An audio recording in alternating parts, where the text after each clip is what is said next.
Say welcome. Today we as International Republican Institute have a pleasure to offer a little bit of knowledge from my own country, Poland, regarding postal voting for diaspora. So we will speak about it later on, but just in the beginning I have a pleasure to welcome here Mr. Mihai Popsoi, Deputy Speaker of the Moldovan Parliament, Mr.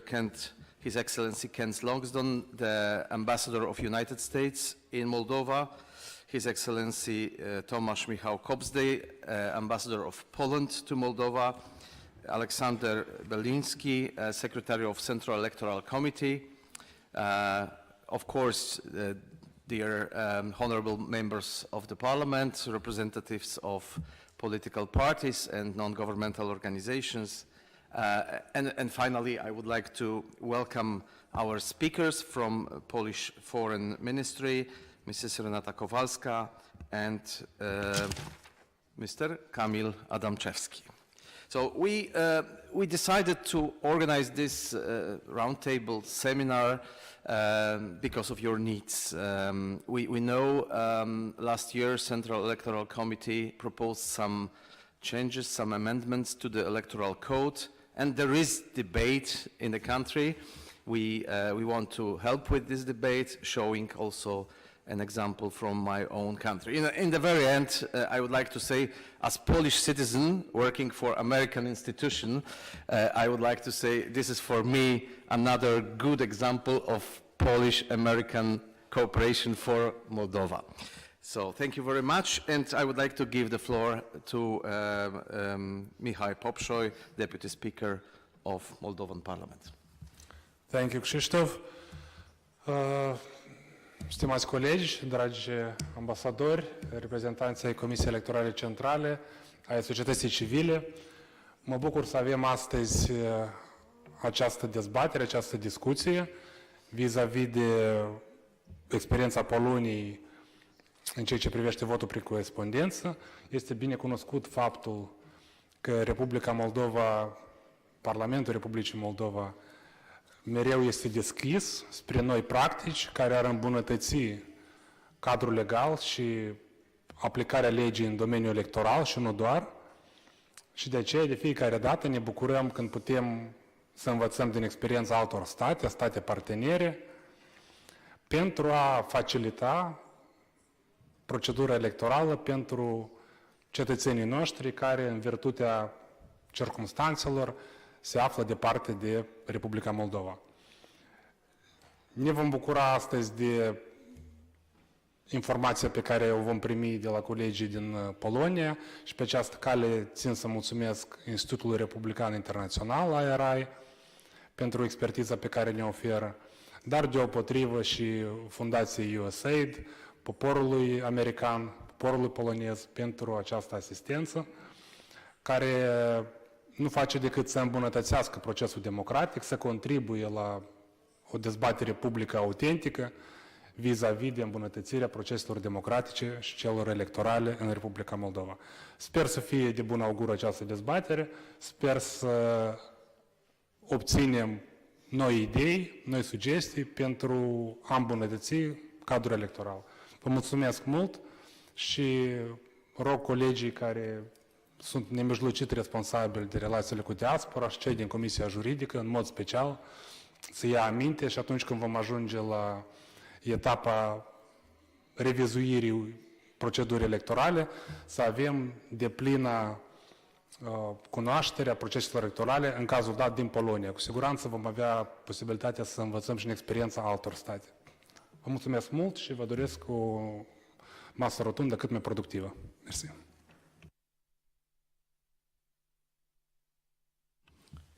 Thank you very much.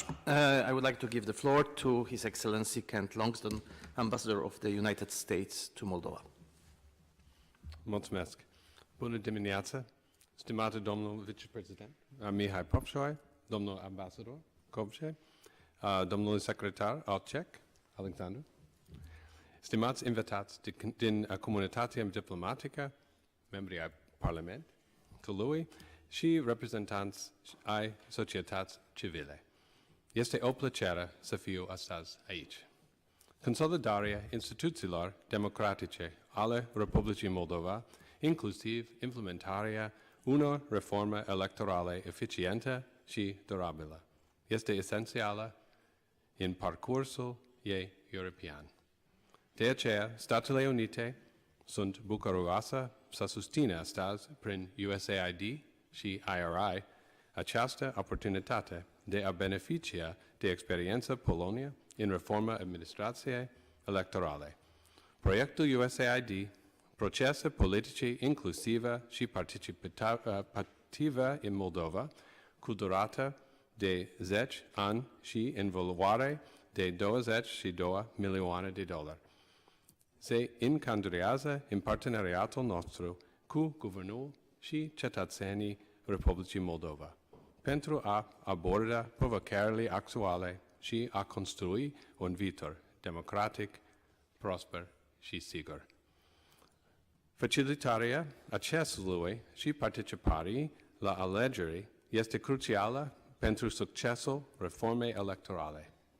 Votul prin corespondență poate fi un instrument care va permite un acces mai mare alegătorilor moldoveni care nu pot să se prezinte la secția de votare în ziua alegerilor.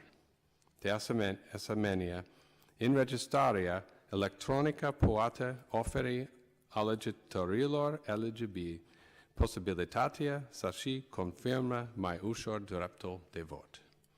Un proces transparent în care alternativele sunt discutate deschis are o importanță majoră pentru a obține sprijin și legitimitate pentru orice reformă legislativă. De aceea, sunt foarte încântat să văd astăzi pe toți aici împreună pentru a discuta opțiunile, oportunitățile și provocările în consolidarea sistemului electoral al Republicii Moldova și asigurarea unor alegeri libere și corecte pentru toți cetățenii. Vă mulțumesc. Thank you very much. Mulțumesc, Ambassador. I would like to give the floor to His Excellency Tomasz Kopsdej, Ambassador of Poland. Good morning. I am truly proud seeing today in the Moldovan Parliament Polish experts ready to share their experience and best practices regarding voting abroad. There are politicians and representatives of public administration represented here, and the Secretary General is a legal guard of electoral correctness of the elections. Let me express some thoughts on the topic of the seminar from purely diplomatic perspective. Conducting elections for diaspora abroad is not easy, legally and technically. For small diplomatic and consular services and for small missions, it's always a huge burden. For small missions with huge diaspora to take care, which is the Moldovan case, this is doubly difficult. But I would like to focus on the bright side of electoral endeavors. Today's event recalls my personal memories from different places. Here in Chisinau, I will participate in the elections with the embassy as a polling station for the first time this year. I have always found elections conducted in missions as a bit of fun, and first of all, as a great opportunity for diplomatic and consular job. Elections always and naturally integrate the mission staff and local diaspora leaders. Usually both groups are represented in electoral commissions. Elections give immense knowledge on the diaspora in two ways. Firstly, voters leave in the embassies not only their ballot papers, but also lots of information about themselves. Maybe Secretary General and representatives of the consular department would urge me, reminding that the voting procedures and Commission's approach must be fully neutral. However, I do know that people come to vote treating often the election day as a national holiday. Visiting the embassy is always a great occasion for interaction and gaining information about compatriots. And secondly, the political results in particular constituencies are always worth analyzing. They say a lot about the population. And my last thought would be on the phenomenon of e-voting. I've got the feeling that at some point all elections all over the world will be conducted digitally. For the moment, however, when all state servers are subjects of intense cyber attacks, which is part of the hybrid warfare, we need to keep careful. I have also a problem to accept some political aspects of e-voting in the systems I know. Treating the candidates as goods in an online shop with possibilities to put them to a basket and to remove from it 1,000 times before the last click seems to me too modern, even postmodern. But this is my very personal thought. So wishing good, productive, informative seminar. Thank you. Thank you very much, Ambassador. And last but not least, Mr. Alexandru Berlinski, Secretary of Central Electoral Committee, please. Bună ziua, stimate domnule vicepreședinte al Parlamentului, domnule Popușoi, Excelență, domnule ambasador Longston, Excelență, domnule ambasador Cobje, stimate domnule director IRI Moldova, domnule Lisic, stimați deputați, reprezentanța societății civile și partide politice, în numele Comisiei Electorale Centrale vreau să vă mulțumesc pentru oportunitatea de a participa în cadrul acestui eveniment. În calitatea sa de organ de stat constituit pentru realizarea politicii electorale, pentru organizarea și desfășurarea alegerilor, Comisia Electorală Centrală întreprinde măsuri care să asigure condiții de participare a tuturor cetățenilor la alegeri libere și corecte. Ori principiile de bază ale democrației sunt votul universal și suveranitatea națiunii. Pentru noi este foarte important ca toți cetățenii să fie bine informați și activ implicați în procesele electorale din Republica Moldova. Societatea progresează și este de datoria noastră să modernizăm și sistemul electoral, oferind cetățenilor servicii electorale moderne și accesibile. Necesitatea de a introduce metode alternative de vot în Republica Moldova este menționată tot mai des în ultimii ani. Iar acest lucru a devenit evident la ultimele alegeri naționale din 2020-2021. Dezvoltarea unor servicii orientate spre cetățeni se regăsește drept obiectiv în planul strategic al Comisiei pentru anii 2020-2023, iar una dintre aceste sarcini constă în dezvoltarea sistemului votarea prin internet.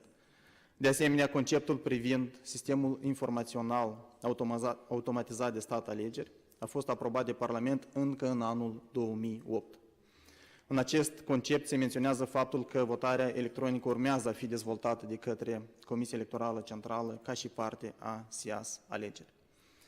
Ne propunem să implementăm votul prin internet după modelul estonian, recunoscută ca proiectul pilot în alegerile municipale din Tallinn în octombrie 2005, iar în 2007 primele alegeri parlamentare cu posibilitatea de a vota online, care au fost organizate cu succes.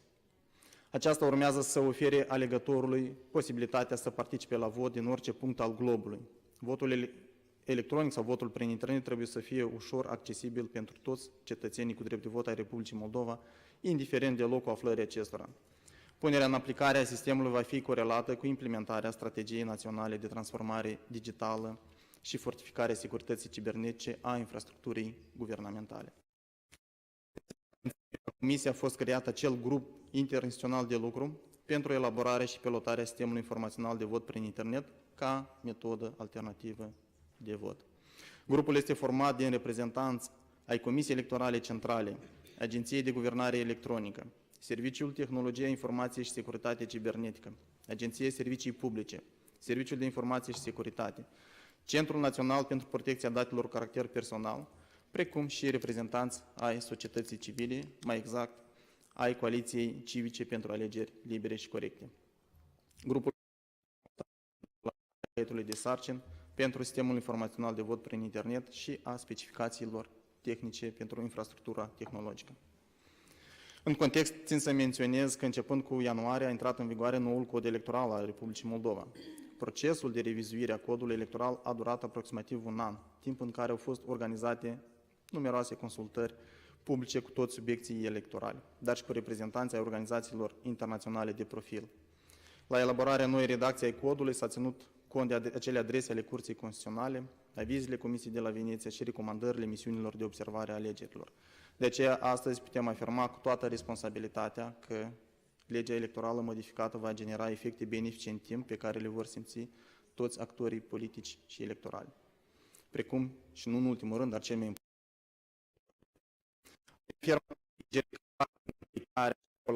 tuturor subiectelor interesați, organe electorale, autorități publice, partide politice, cetățeni, societate civilă, mass media, dar și alții, putem obține rezultate și mai bune în organizarea și desfășurarea scrutinilor în Republica Moldova. Spre final vreau să menționez că fiecare scrutin reprezintă o experiență care pot fi aduse pentru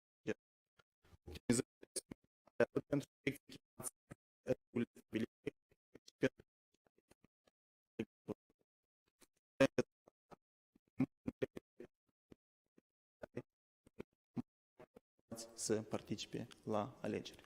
Mulțumesc! Thank you very much. Thank you for both Ambassador and Mr. Secretary for mentioning internet voting. For your information, we've made, as I write last year, a few months ago, a seminar online that time because of COVID, a seminar about internet voting as well. We had representatives of Estonian government because Estonia is really for the moment the only country in Europe having full elections in internet, not only for diaspora but for all citizens. But we had also, and this was very interesting case, representatives of French foreign ministry because France did it last year for the first time. In June last year, French diaspora voted in internet as well as option, option for to choose. The French experience, for your information, is I would say so-so. Voting was okay, but they had some technical problems with registration. Some people didn't get confirmation from the system, means some servers like Yahoo server and OWL server, they took it as spam, and few thousand or several thousand French citizens didn't get confirmation that they registered. Then they protested, and it created a bit mess.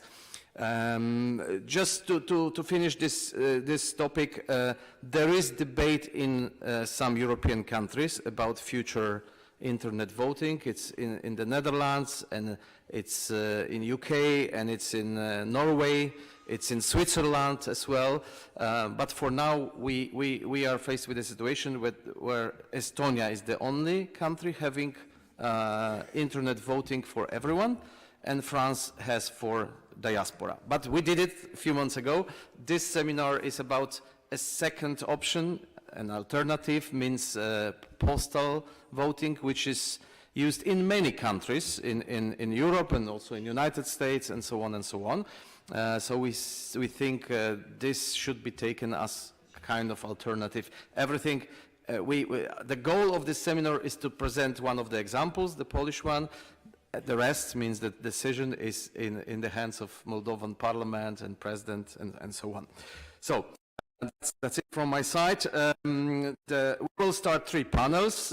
Every panel will have a kind of presentation in the beginning, and then there will be some time for question and answers.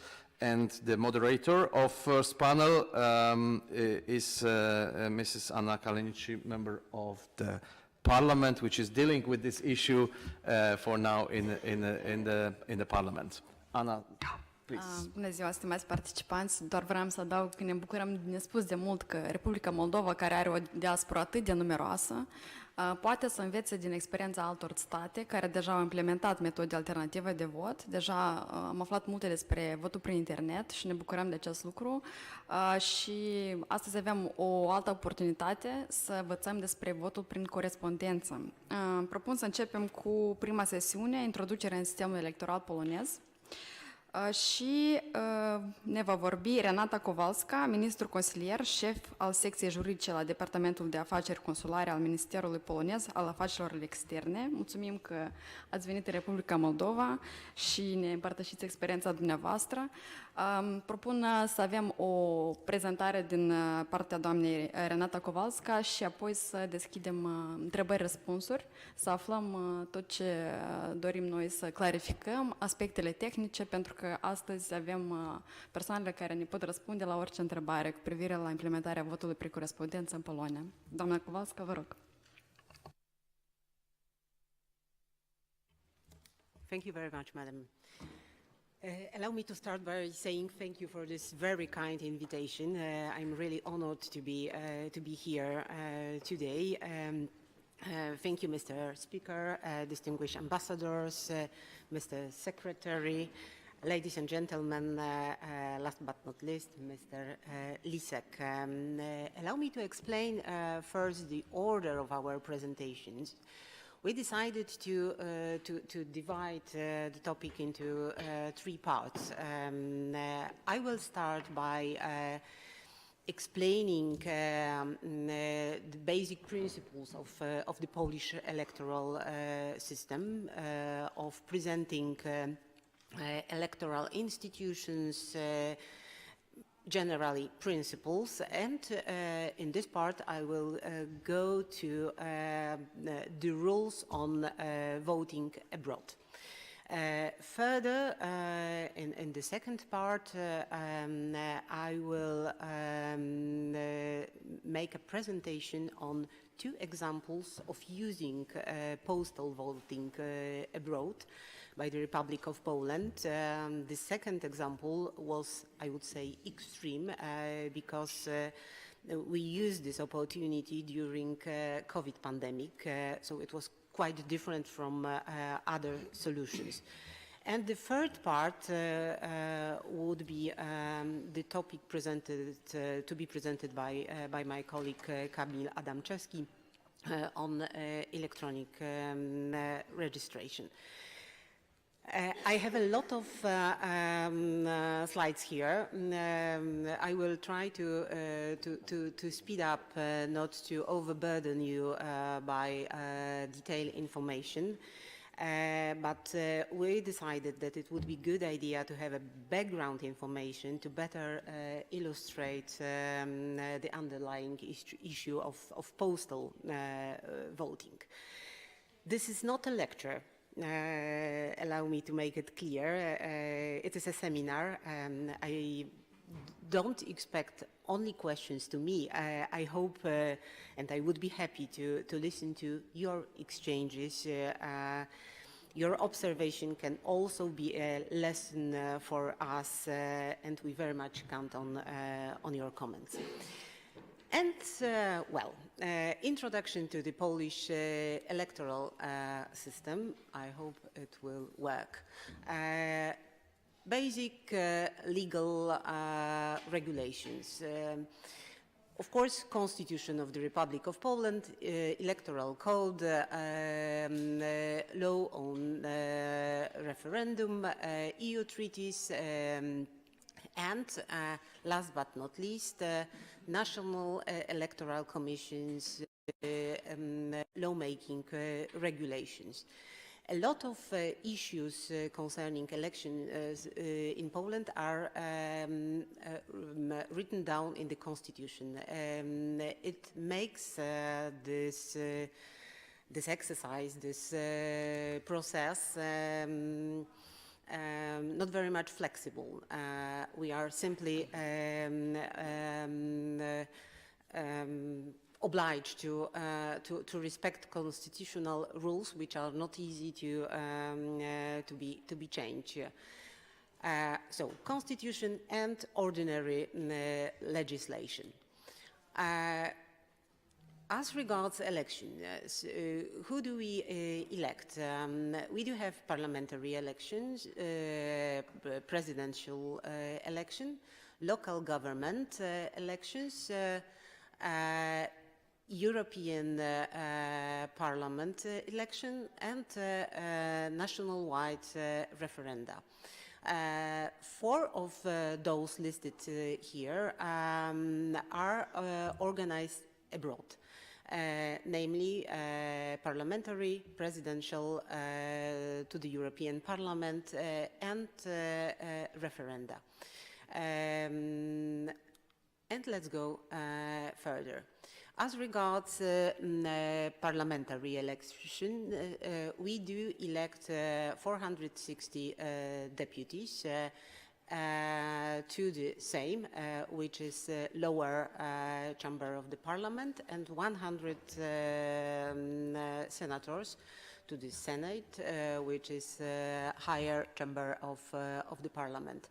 Those elections to those two chambers are different in nature. For Sejm, elections are universal, equal, direct, and proportional, which means that they are different from elections to the Senate, which are universal, direct, and secret. They are not proportional, and they are not equal. This difference comes from proportional distribution of seats in Sejm, in lower chamber of the parliament, and majority rules in Senate. Timetable for elections. As regards parliamentary election, it is also always 4-year period. Term of office of both higher and lower chamber of parliament is 4 years. And in this quotation, you see this is quotation from a constitutional rule. You already see the term which is very important here. 90 days before the expiry of term of office. Next elections are ordered. It means that for preparation, we are practitioners, we have only 90 days for preparation. Actually, it is even less than 90 days. So always this schedule to organize elections is very busy. Terms are short or even extremely short. Presidential election, very popular abroad, huge turnout of voters, great interest in participation as a voter in presidential election. Universal, equal, and direct, organized each 5 years. I was informed that more or less our rules in this respect are similar to those applicable in your country. If none of the candidates receive majority of votes in the first round, there is a within 14 days second round of elections. So yet another very busy schedule to organize 2 rounds. Yet another rule from Polish constitution which makes terms very short. The election are ordered 100 days before expiry of term of office of the president.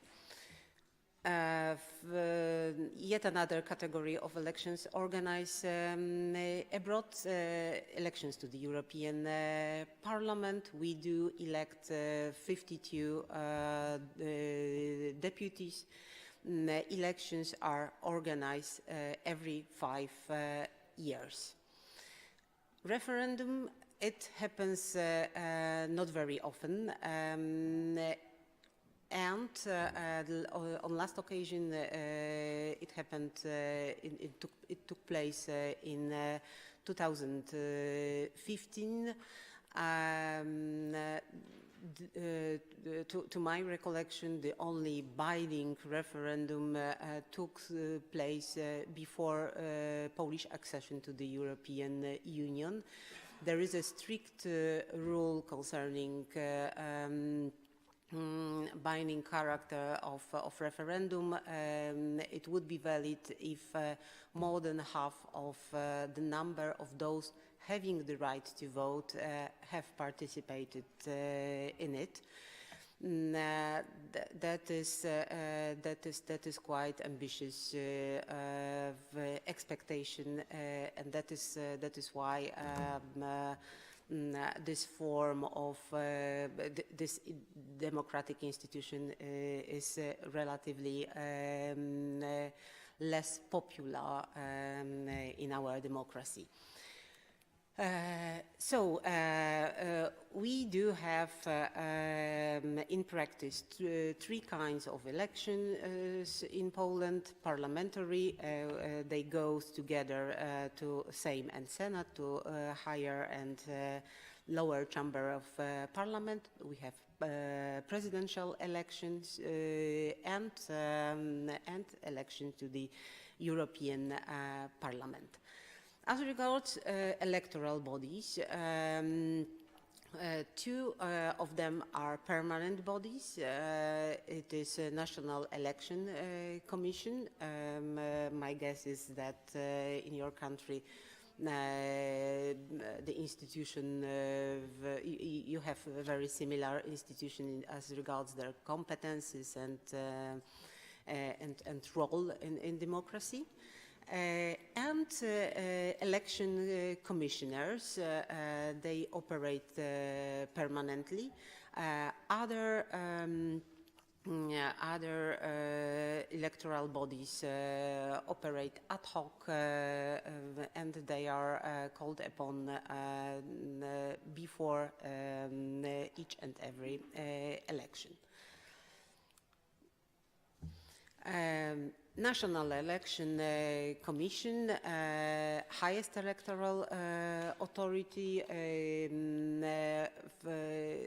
It is a constitutional body composed of judges with a different, it consists of 9 persons. A term of office of members differs. For one judge of the Constitutional Tribunal, it is 9 years. The same applies to judge who represent Supreme Administrative Court. It is also 9 years. As regards another 7 members of National Election Commission who are also judges. They are indicated by same lower chamber of the parliament, and their term of office expires together with the term of office of same, which means it is 4-year term of office. Main task is first of all supervision and of the observance of electoral law. And very important task of National Election Commission is to provide legally binding regulations that are legally binding for all electoral institutions, all electoral commissions. This is what I already mentioned. District commissions, lower electoral institution is responsible, among other, for registration of candidates in elections. The one which is closest, which is the most close to the voters, is Precinct Election Commission. I will come back to it a bit later. As you can see, it is composed from up to 7 to 13 persons. Depends on the number of population in the precinct. More or less the same applies to precinct commissions abroad. Main tasks of them are to conduct voting, ensuring observance of electoral law and determination of results of voting. We have commissions, of course, on the Polish territory. Usually there is a lot of them, more than 27,000. But there is also a possibility to establish commissions abroad and on seagoing ships. This last category is quite interesting. Nowadays, those ships commissions are rather commissions established on mining platforms, offshore mining platforms. But anyway, there is such a possibility to organize electoral commissions on ships. During last elections, we had 2 of them. Previously, it was 3 or 4. It depends. As regards commissions abroad, the numbers are generally stable. They are about 300 commissions abroad.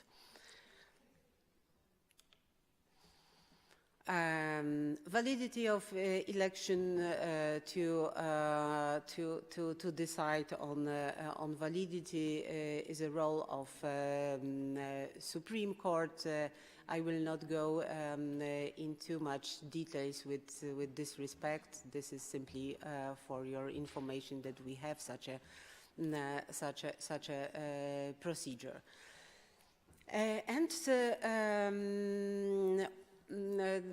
Observation of electoral process. There are certain subjects that have a special role in observing electoral process in Poland. These are persons of trust. Usually we have a lot of such persons who are authorized by electoral committees of specific political parties or candidates to witness the conduct of commissions, to take care about rightness of those procedures. Persons of trusts are not members of the commissions themselves. They are those who are watching, who are witnessing the specific steps of the commission. Furthermore, election observers, NGOs are free to send their observers to participate, to watch the conduct of voting. The same applies to international election observers, usually from OSCE or European Commission. International election observers are invited by a National Electoral Committee after consultation with the Minister of Foreign Affairs.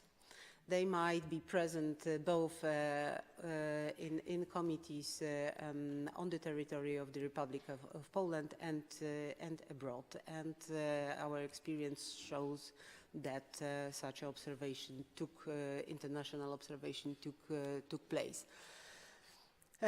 Some information on turnout. This is information which this is information on turnout in general. As you can see, it is not very high. It grows in recent years. As from 2019, it is around 60%. Earlier, it was some 40 up to 50. So the interest in participation in election is not extremely high. I should inform you that that those who have electoral rights in Poland are about 90 million of Poles. The less popular election seems to be election to the European Parliament. Turnout about recently 40%. In previous years it was more than 20. And elections abroad. I should start this part by explaining that Polish system is in fact assuming voting in person. Postal voting is something relatively new, introduced to our legislation in 2011 for the first time. Only very limited number of provisions were adjusted to be used in postal voting. This caused certain difficulties for organizers of elections. And to present to you some details. voting precincts are established abroad, are established by the Minister of Foreign Affairs. I understand that in your country it is electoral commission who is responsible for establishing commissions abroad. So in our case it would be a minister. It is his role to establish commissions after consultation with National Electoral Commission. Obligation to establish specific commission is if there are at least 15 voters in a consular district.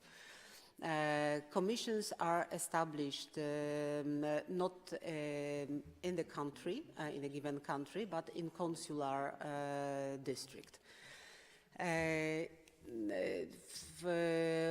For who we are voting abroad, we are voting for candidates registered in Warsaw, in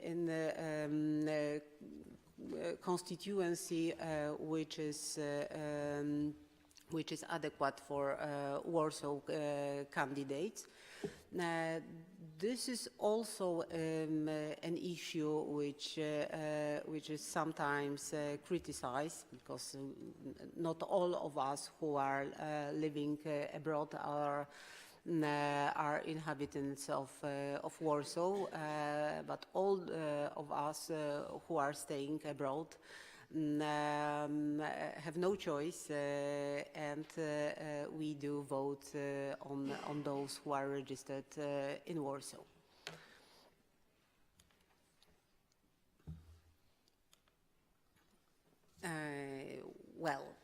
As regards seats, I mean location of voting precincts abroad, they are suggested to the Minister of Foreign Affairs by consuls, based on consuls' estimations on possible voter turnout, and of course taking into account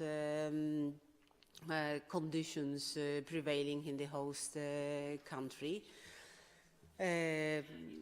This is a great responsibility which is on the consul's shoulders to make such recommendations, to guess what turnout might be, and to be sure that conditions in the receiving state are adequate to organize safely and effectively election process.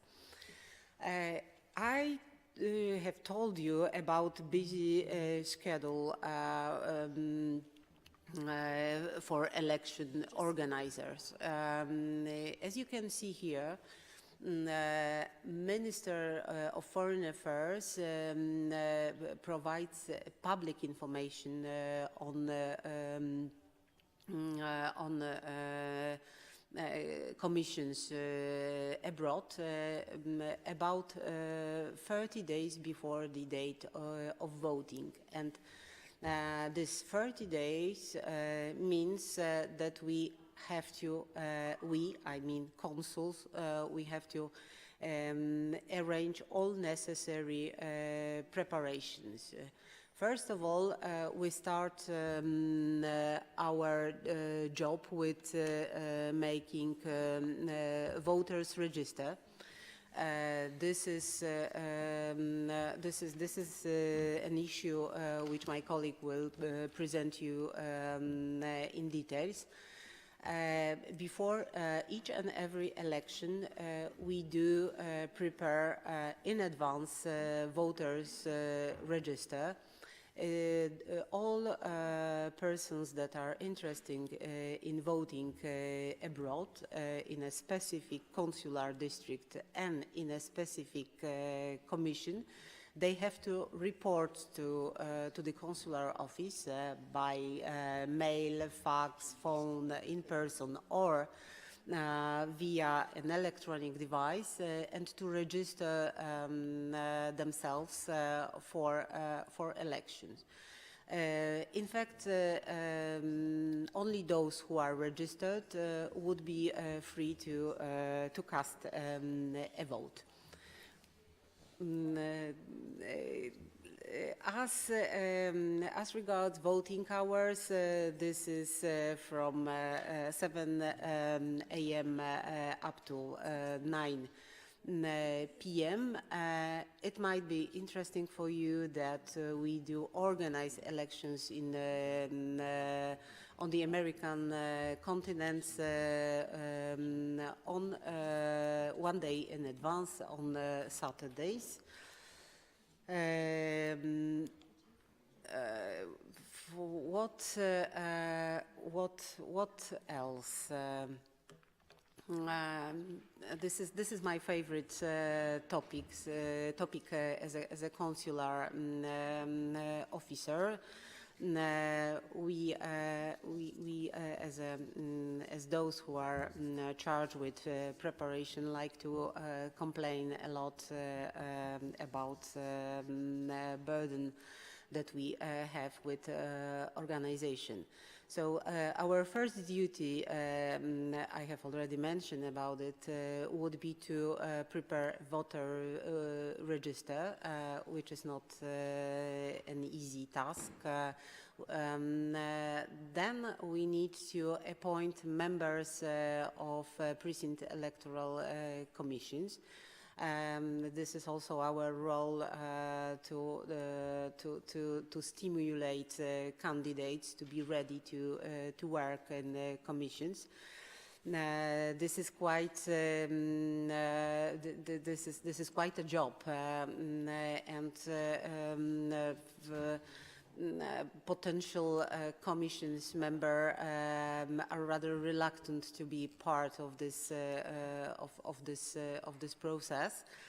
Recently, legal regulations have been changed, and electoral commissions are expected to provide consuls with their candidates to work in electoral commissions.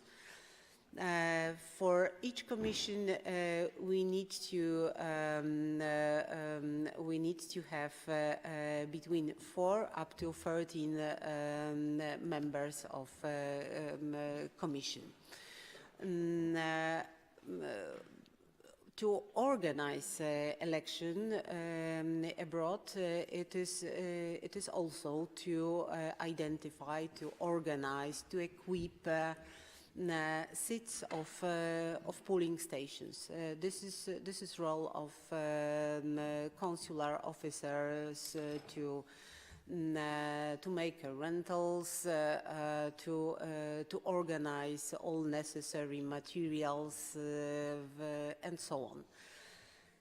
Our role, our consular role, is also to print out ballot papers. I have heard that your practice is to send out ballot cards from Chisinau to missions abroad. It is not our case. We do print out.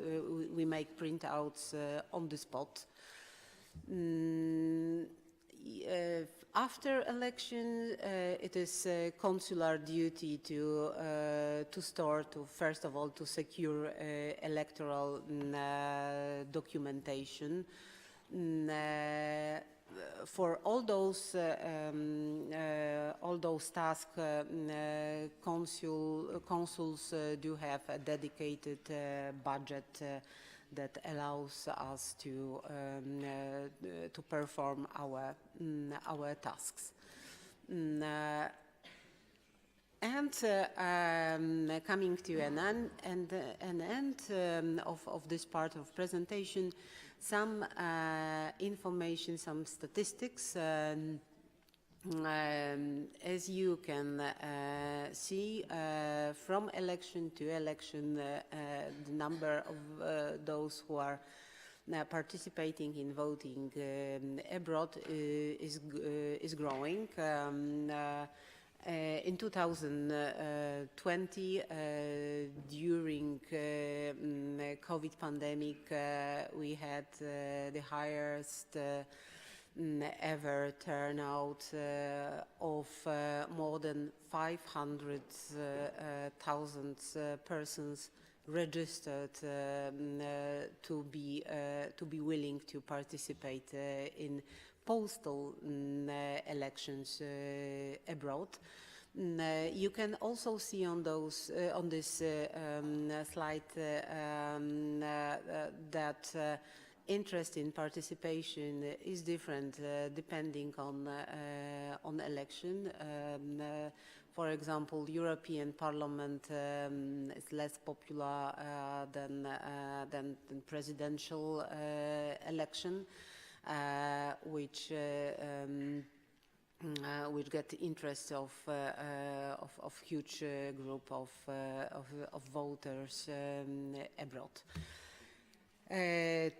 To be able to cast a vote in elections abroad, Poles need to have a Polish ID card or passport, depending on the country in which they are participating in elections.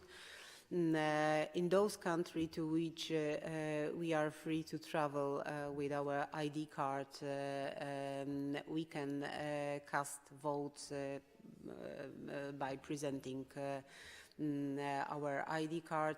In others, we need to have a passport document with us. The basic obligation of a voter interested in participation in voting abroad is to make a pre-registration registration to a given in a given consular district and in a given precinct commission.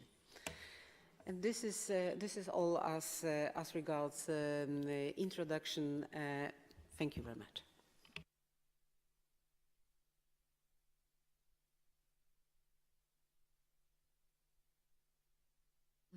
Mulțumim mult pentru aceste explicații și introducerea în sistemul polonez. Într-adevăr, sunt anumite diferențe în organizarea votului peste hotare, de exemplu, printarea buletinilor de vot de către consul. Noi nu facem acest lucru, sau, de exemplu, stabilirea membrilor birourilor electorale, în dependență de numărul populației, de la 4 la 12 membri, este cumva logic, însă Republica Moldova are o problemă cu statistica de peste hotare. Este un pic complicat să știm exact câți moldoveni avem peste hotare, pentru că migrează foarte mulți cetățeni moldoveni, având și cetățenie românească. Am văzut că este o diferență între prezența de la primul tur și al doilea tur. Mereu la al doilea tur este o prezență mult mai mare, ceea ce probabil reprezintă și o provocare în organizarea alegerilor. În ceea ce privește înregistrarea prealabilă pentru vot și organizarea lor. De asemenea, mi-a părut interesant faptul că dumneavoastră organizați alegerile în Statele Unite cu o zi înainte, corect am înțeles? Cu sâmbătă. Deci, probabil, diferența de fus orar a determinat această decizie și cred că unele lucruri diferite merită a fi luate în considerare. Acum, dacă cineva din participanți are o întrebare și dorește să o adreseze, vă rog. Da, poftim, dumneavoastră. Microfonul, așa. Hello everybody, my name is Tatiana Bordeanu. I represent the political party PACE. I am the head of Department Foreign Politics and European Integration. I am also Italian citizen, and it's very interesting, of course, the experience of Poland. I vote in Italy, and being a resident in Moldova right now, not in Italy, I receive like 2 weeks prior the elections by post here through the embassy, Italian embassy. I vote physically and I send it back. So I think is a very nice experience, this one. And about what Anna Kalinic said, that Moldavian citizens, I mean, we have a little bit this problem that is not very clear how many people are in the country, how many people are abroad, and I think is not even necessarily now the pre-registration for our consulates. I think it's very interesting to see all these other experiences, countries' experiences, but I think it's also mandatory to change a little bit some laws, some rules in Moldova. For example, as in Italy, if you live more than 6 months abroad, you are obligated to register yourself in a special register of expats. So all the embassies have the exact number of their people abroad, living abroad, even if they have dual citizenship. So is a lot of work, I think, in the Moldavian system. You cannot just by changing something, taking from the experience of other countries, to implement in your country, and it would work. I also think that Estonia is maybe a champion in Europe about electronic vote because of their maybe internet speed and internet coverage. So it's very interesting. I think also that this is the future actually of the elections, because now we do almost everything online. And I read something about it because many countries, even where they are considered not democratic but dictatorship, like Venezuela, for example, they are also champion for the electronic vote. But I think further on will be a debate, a discussion about it, about the cyber attacks, about the, I don't know how safe it can be. In Italy, I would like to add, sorry for taking so long, there is also something interesting, which is the digital signature, which I think this is a key part of this process. So whenever a person is making the ID, the passport, whatever, I think nowadays it should have also a digital signature. So this way it will be like less possibilities to do something wrong or to have, I don't know, some mistakes. So it's a lot of work, and it's good that many countries, they are like talking about their experiences, because this way, and every country will also have his own specific, so we should understand and adapt the best for our country and our citizens. Thank you very much. Mersi. Într-adevăr, securitatea votului este importantă și neapărat susținerea societății pentru implementarea unei metode alternative de vot, calcularea tuturor riscurilor. De aceea suntem aici să analizăm Polonia cum a organizat și sigur că totul se adaptează unui sistem specific unei țări, dar învățând din lecțiile altora. Da, Bună ziua, sunt Anatolie Prohnischi, președintele Partidului Verde Ecologist. În primul rând, o respect aparte pentru reprezentanții ambasadelor Statelor Unite, Poloniei și altor structuri europene și mondiale care s-au inclus în discuțiile acestea și numai pentru inteligența cu care faceți recomandările guvernărilor din Republica Moldova, inclusiv și actuale. O faceți inteligent, ce e apreciat din partea noastră. Domnul Păpșoi a declarat că Parlamentul este deschis pentru colaborare, pentru discuții, dar practica ne demonstrează că toate majoritățile parlamentare, inclusiv și actuale, mai departe de declarații nu merg. La ce mă refer? La audierile publice care au fost și dezbateri și mese rotunde ce se referă la nou proiect a codului electoral, partidele extraparlamentare, societatea civilă și Comisia de la Veneția s-a expus că ar fi de dorit ca să fie micșorat pragul electoral, ceea ce nu s-a făcut, de la 5% la 3%. Și pentru independenți, inclusiv de la 2%, ce este alogic, să fie 1%. Asta e logic. Se referă la introducerea votului electronic și azi discutăm alternativă votul prin corespondență. El este foarte necesar. Sunt foarte multe temeri. Și temerile este, noi, Partidul Verde Ecologist, promovăm introducerea votului electronic, votului alternativ decide majoritatea parlamentară care se va afla la guvernare și a avea dreptul de a face modificări. Noi clarificăm asta ca o temere de a manifestării egoismului politic și, pe de o parte, a provincialismului. De ce? Aici domnul ambasador a menționat că votul electronic noi nu putem să-l comparăm cu procedurile de procurare a produselor. Păi eu i-aș răspunde domnul ambasador că nu numai produse, da, se procură, dar și se fac tranzacții de sume uriașe de bani prin sistemul electronic. Dar nu e asta principala cauză. Chestia e că dacă noi facem o analiză câte persoane din Republica Moldova sunt incluse în lista cu drept de vot, sunt peste 2.768.000, da? Participă 1.480.000, ce este 54%. 46% nu participă la vot, ceea ce înseamnă că nu e reprezentanța majoritară din partea populației a deputaților. E legală, dar nu e majoritară. Noi avem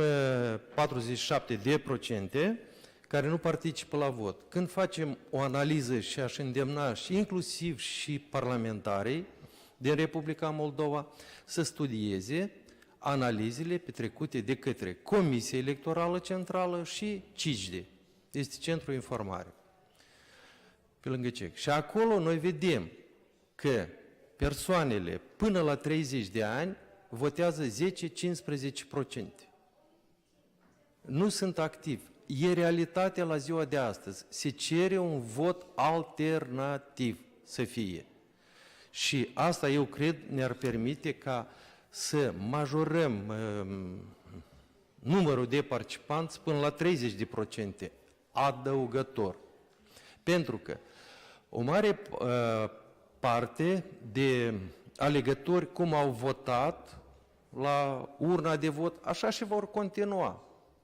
Votul electronic este o alternativă pentru diaspora și pentru tineret. Și gata. Și noi nu cred că nu trebuie să ne temem și trebuie să implementăm, cu atât mai mult că s-a vorbit foarte mult de practica Estoniei și altor țări. Și totodată cred eu că comparațiile acestea cu, să zicem, și cu Polonia, are 38 de milioane de locuitori. Păi de 10 ori mai mare ca Moldova. E un specific, da? Și o abordare. În Moldova, cu un număr de locuitori pe care îl avem la ziua de astăzi, în jurul de 3 milioane, e altă situație. Și chiar vreau să vă zic că țările dezvoltate reacționează la situații. Spre exemplu, în Polonia, în luna ianuarie a fost primit așa o decizie înaintată, o propunere și primit decizie ca secții de votare să fie deschise și în localități unde sunt 200 de locuitori. Asta e specificul Poloniei. Ca persoanele peste 60 de ani, unde nu este transport public, să fie transportate la secțiile de votare. Dacă puteți Este să ne referim realitatea. la votul pe corespondență, mulțumesc pentru Păi, sugestii. votul prin corespondență e un vot alternativ, corect? Corect. Și am zis de votul Da, electronic. ați spus, Cred da. că da. Vă mulțumesc mult. Mersi și noi. Alte sugestii și întrebări? Da. Bună ziua, Victor Putean mă numesc. Eu am întrebări către la sistemul electoral. Deci, în primul rând, mersi pentru prezentare foarte interesantă. Aș vrea și după asta și slide-urile să mă le dați. N-am reușit să citesc pe toate. Am câteva întrebări de principiu. Deci, prima, cum am înțeles că psihotare se printează buletinele de vot pe loc? Cum le securizați? Care este metoda de securizare a buletinelor de vot? 2. La alegerile prezidențiale din 20 văd că numărul de secții de votare s-a schimbat, a crescut mai exact între runde. Și întrebarea dacă este cadru normativ și cum este reglementată chestia asta. Și de ce a fost determinată. Respectiv, la fel, participarea la vot. Am observat că în anii 19-20 a crescut prezența la vot la toate tipurile de alegeri, și la europene, și la prezidențiale, și la parlamentare. Am vrut să întreb, a fost precedat de ceva asta? Care a fost motivul? Poate organele electorale au fost cumva mai active și au informat cetățenii? Sau, deci, dacă este un motiv pe care îl cunoașteți. Și de asemenea, dacă Polonia, am înțeles că aproximativ 30 milioane de alegători, dacă cunoașteți cât sunt peste hotare, dacă este așa statistică în Polonia. Aș ruga pe doamna Kowalska sau pe domnul Adancevski să răspundă la aceste întrebări. So, answering to your first question concerning ballot cards, so this is ballot card is in fact a piece of paper, which the way to protect it is to put stamps on it. We have two stamps that are placed on the ballot cards. One is a stamp of foreign mission, of Polish foreign mission abroad, who is responsible for organizing elections in a given consular district, and the other is a stamp which is put on the day of election, or if it is a postal election, in advance of election, by a precinct commission. Those two stamps are unique, and this is the only way how we do secure ballot cards.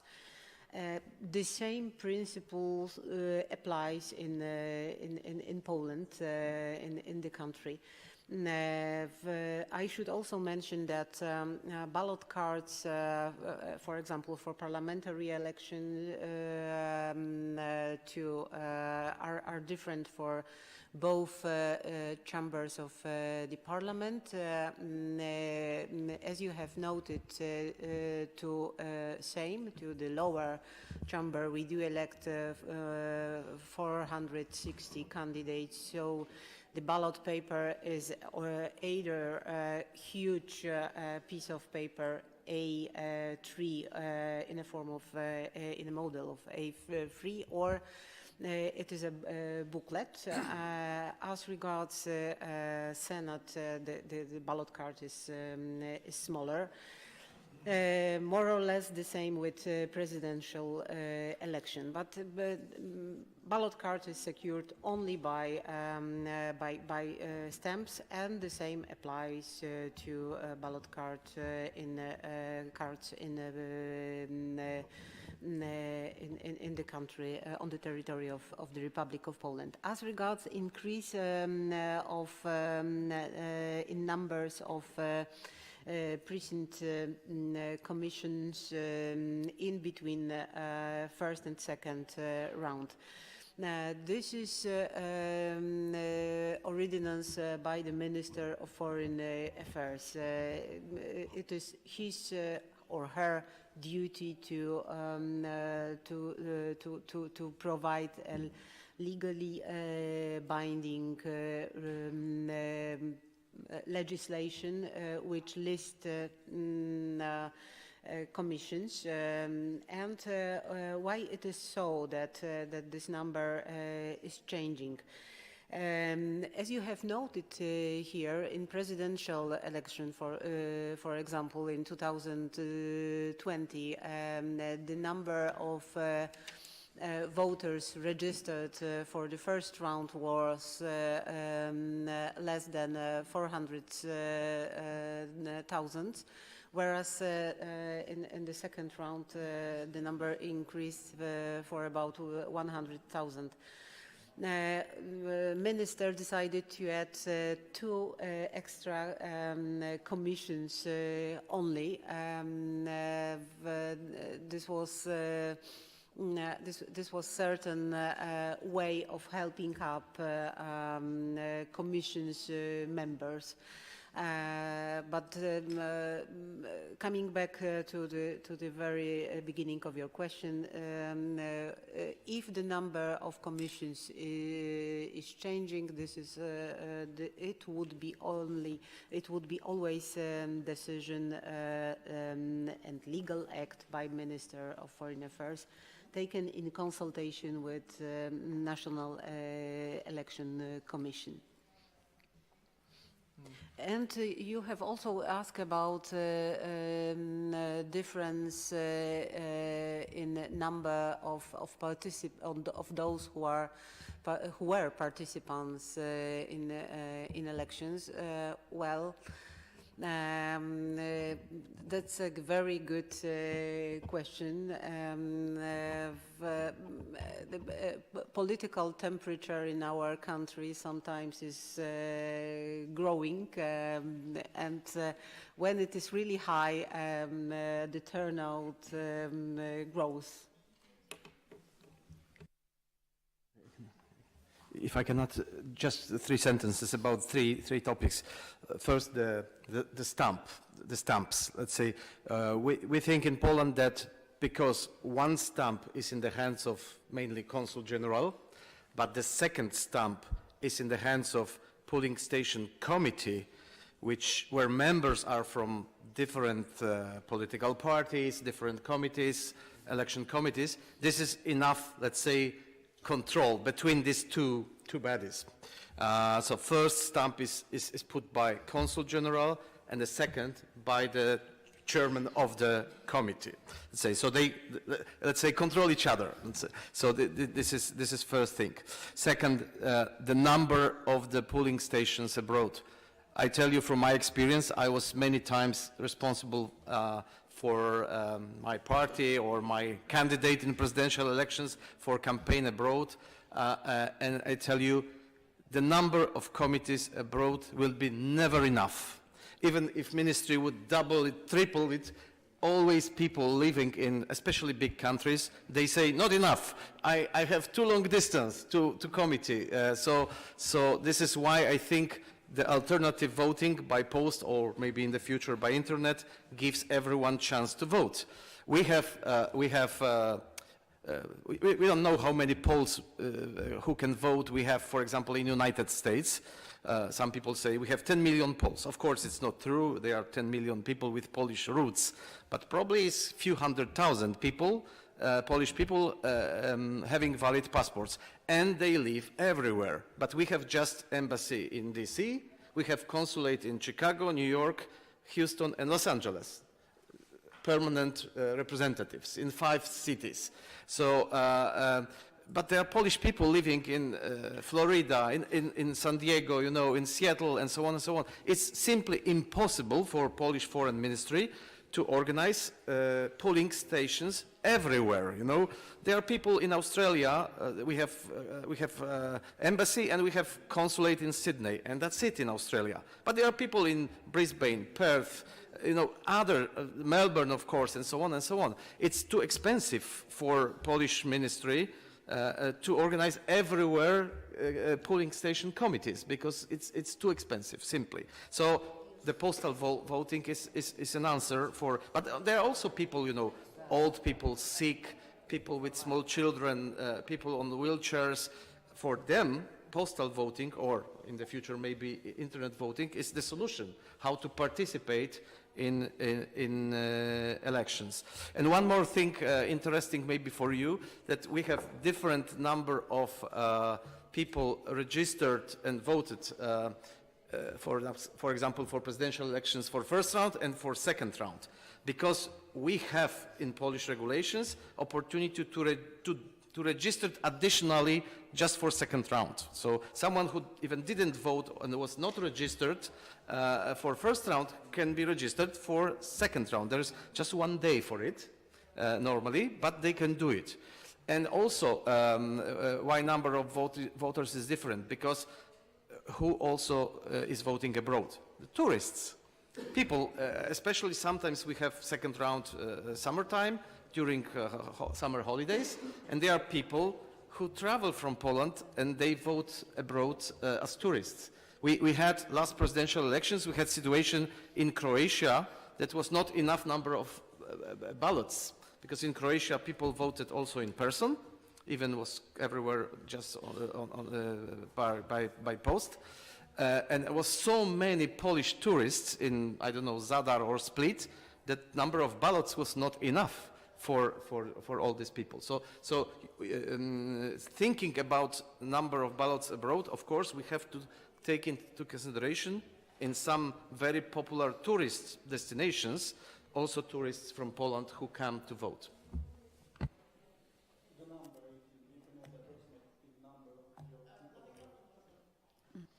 The last question that was I was asking, if you know the approximate number of people abroad, Polish people living abroad. I think nobody knows. Nobody knows exactly the number. In some countries, like for example in UK, they just the UK authorities just ask people living in UK about nationality, and we know that in UK, according to this registration in the UK system, is now about 850,000 Polish people. Okay, plus some who are in the zone and who are illegally working there, and so on. But for example, in the United States, nobody knows how many Polish people have valid passport. The embassy estimated a few years ago maybe up to 500,000, you know, in US. Avem o problemă similară cu cea a Republicii Moldova, că nu știu câți oameni avem în hotare.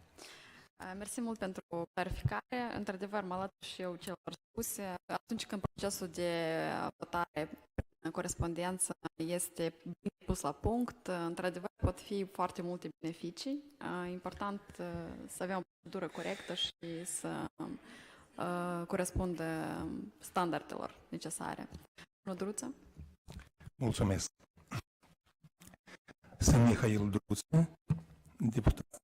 Sunt unul din cei 6 deputați în Parlamentul de la Chișinău care au venit din diaspora. Eu personal am venit din diaspora italiană.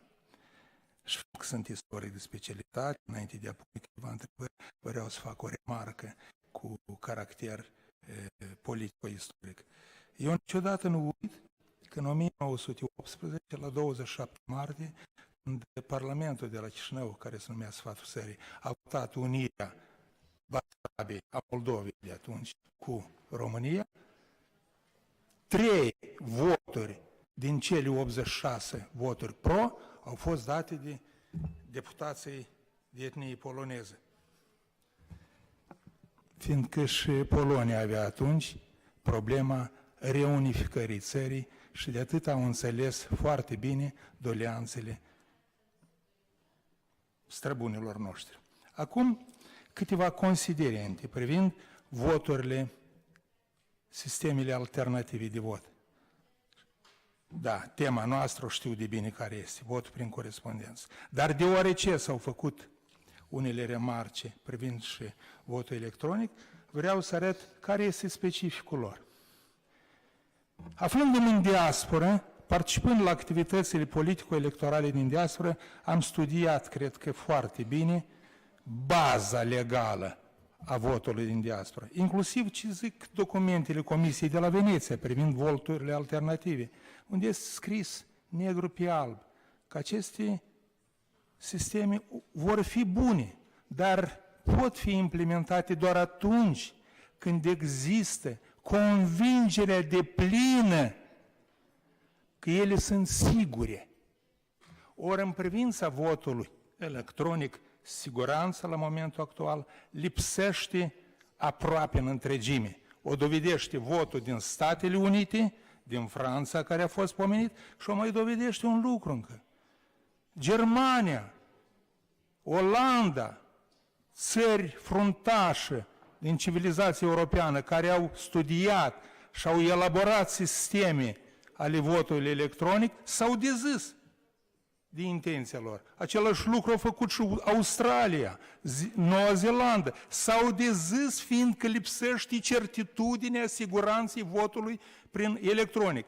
Și eu voi fi de acord. Eu nu vreau ca pentru Parlamentul Moldovei să voteze prin votul electronic niște structuri speciale ale unor state străine. Eu vreau ca pentru Parlamentul nostru, pentru președintele nostru, să voteze alegătorii cetățeni ai Republicii Moldova. Privința votului prin corespondență, există o altă problemă și eu aici o văd problemele de cost, de bani. De bani. A fost dat exemplu Italiei. Am studiat legislația Italiei. Italienii au o lege specială pentru votul în diaspora și se face prin corespondență. Am numărat cel puțin 3 scrisori trimit autoritățile electorale în adresa alegătorilor din diaspora. Una amintește alegătorul din diaspora că pe data cutare în Polonia, în Italia în cazul de față, vor avea loc alegeri parlamentare sau prezidențiale, o scrisoare prealabilă cu caracter informativ general. Și probabil și pentru a informa alegătorii și a le aminti că trebuie să înregistreze pentru a participa la vot. A doua scrisoare se duce pe adresa alegătorului, în care de cum este un conținut mai larg.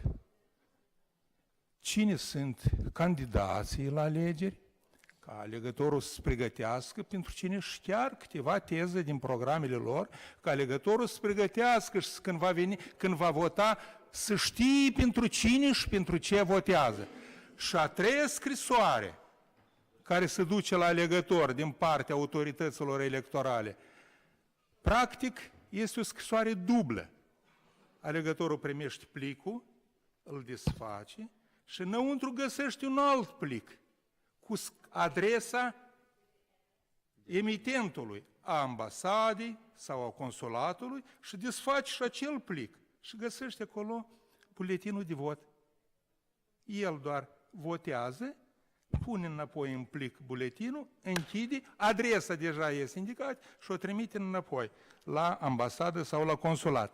Eu am zis cel puțin 3 scrisori, de fapt sunt 4. Cu aceea care se duce în direcție inversă. Eu am insistat la autoritățile noastre să introducă votul prin corespondență încă mulți ani în urmă și pregătindu-mă pentru asta, m-am adresat la autorități, la poșta din Parma, unde eu am lucrat mulți ani, am mers la poștă și am întrebat cât costă scrisoarea care am primit-o eu, scrisoarea recomandată. Cel puțin ultima scrisoare, care cu buletinul de vot trebuie să fie recomandată, să fie securizată. Și mi-au spus 16 euro costă o scrisoare recomandată. Și când am calculat cât trebuie să votez în diaspora, deși am venit aici și insistam să introduc votul prin corespondență, eu înțelegeam că pentru bugetul nostru nu este sustenibil. De atât, eu vreau să întreb pe doamna Kowalska, mulțumesc pentru prezentările dumneavoastră succinte și foarte, foarte clare, cât costă pentru bugetul Poloniei un vot în diaspora? Câte plicuri trimiteți dumneavoastră pentru un alegător din diaspora? A doua întrebare. și care este răspunderea penală. Răspunderea penală, sau bine, răspunderea pentru încălcarea legislației privind votul prin corespondență, fiindcă, iar amintesc experiența italiană, potrivit legii italiene, dacă un cetățean italian, să zicem din Elveția, votează prin corespondență și se urcă în mașină și trece frontiera și mai votează odată și cu buletinul, votează la urna de vot, dacă se face în Italia, el riscă 3 ani de închisoare. Prevede legislația poloneză răspunderea, orice fel de răspundere, pentru încălcarea legislației electorale. Vă mulțumesc! Rog doamna Kowalska să răspundă la aceste întrebări, dacă poate, și după aceea o să închidem prima sesiune și o să deschidem a doua, unde mai multe subiecte care au fost ridicate de domnul Druță, foarte importante, o să fie mai în detaliu explicate.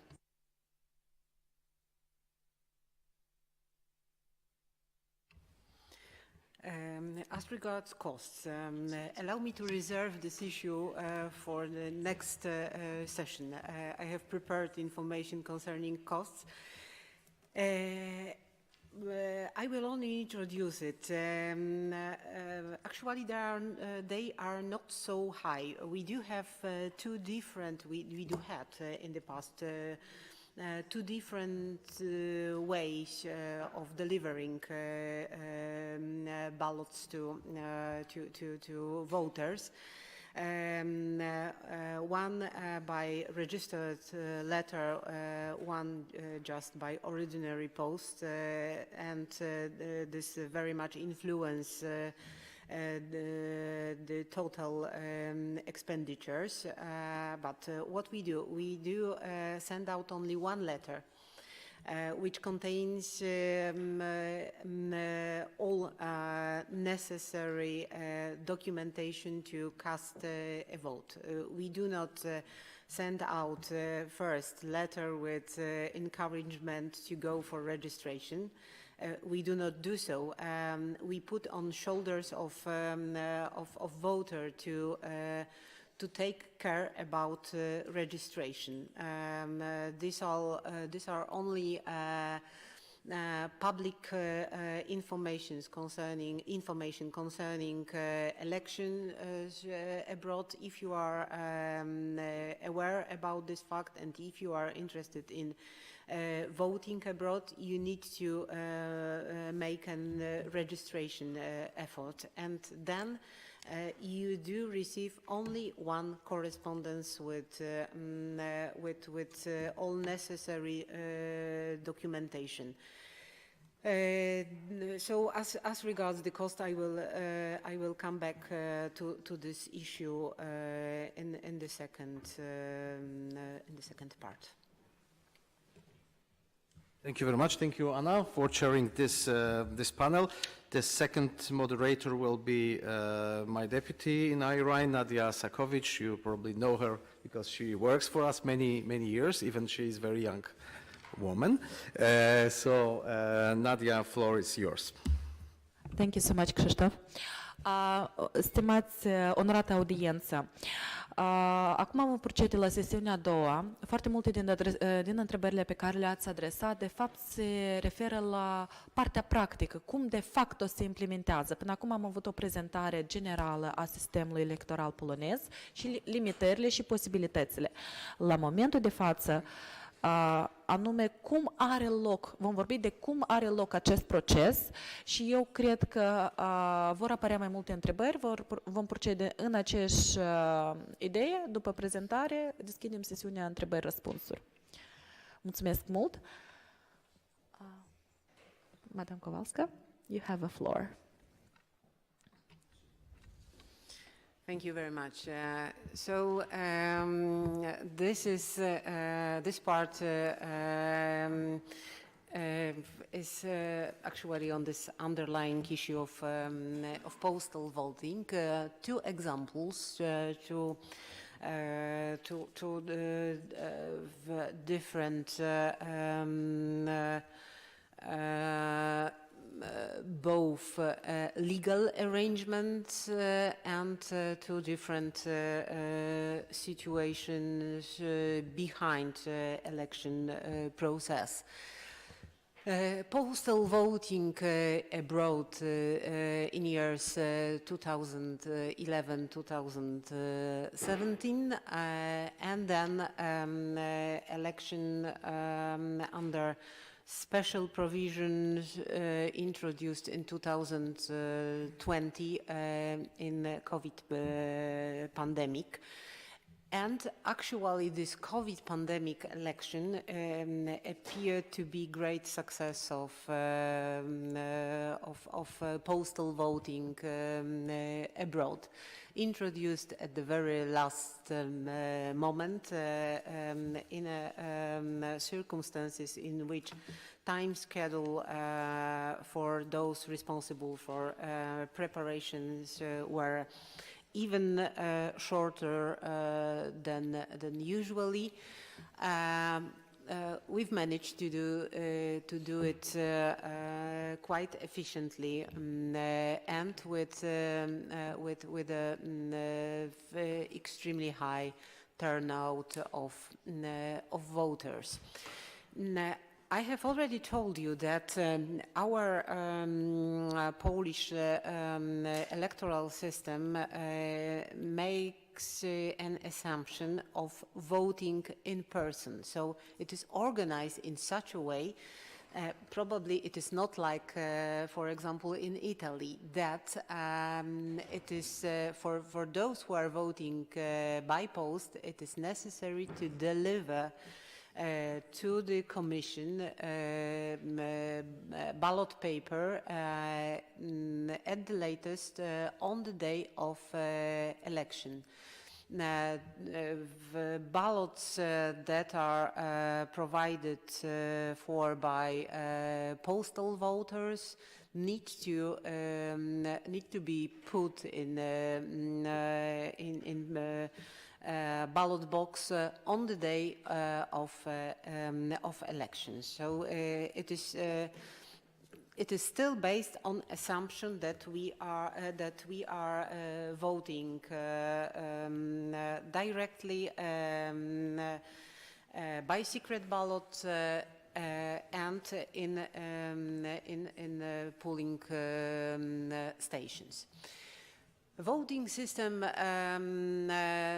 which was introduced in 2011, it provided for such a system which try to combine both voting in person and by post.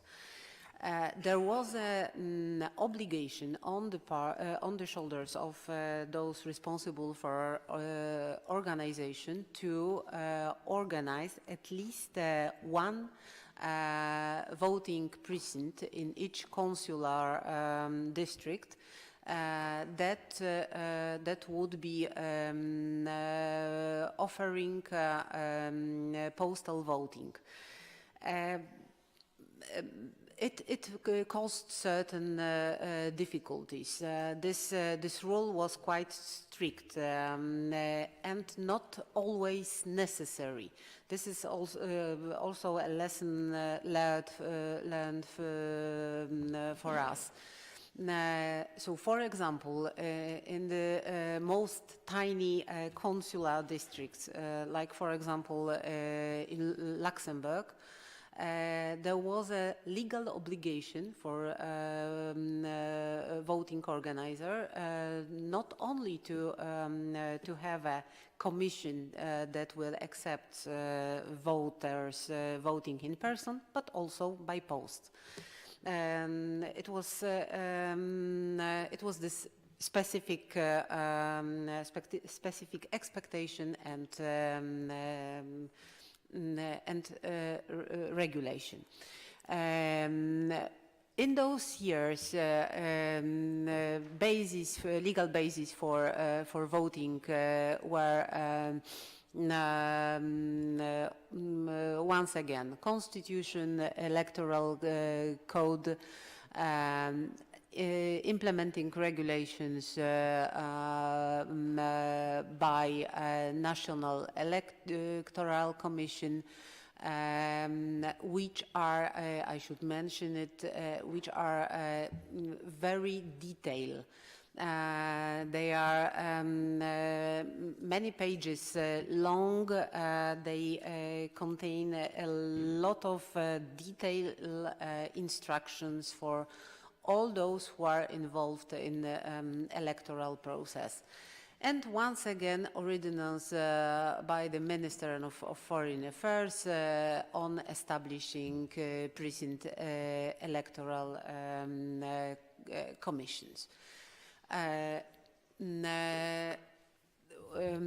as regards practical aspects of this voting process. First,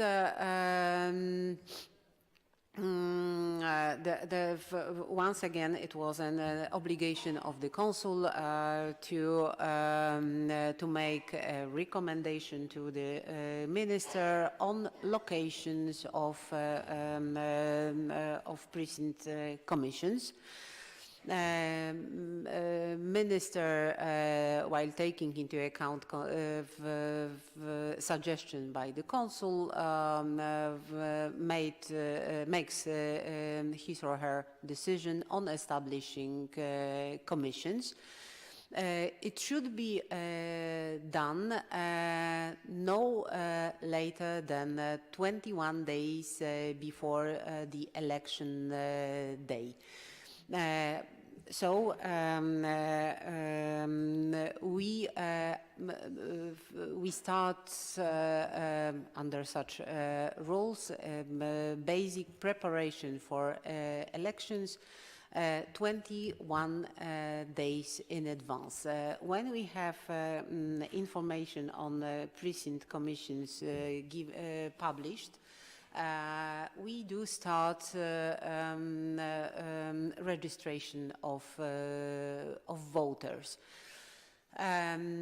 Those who are interested in taking part in elections in postal voting had to register themselves 15 days before the election days.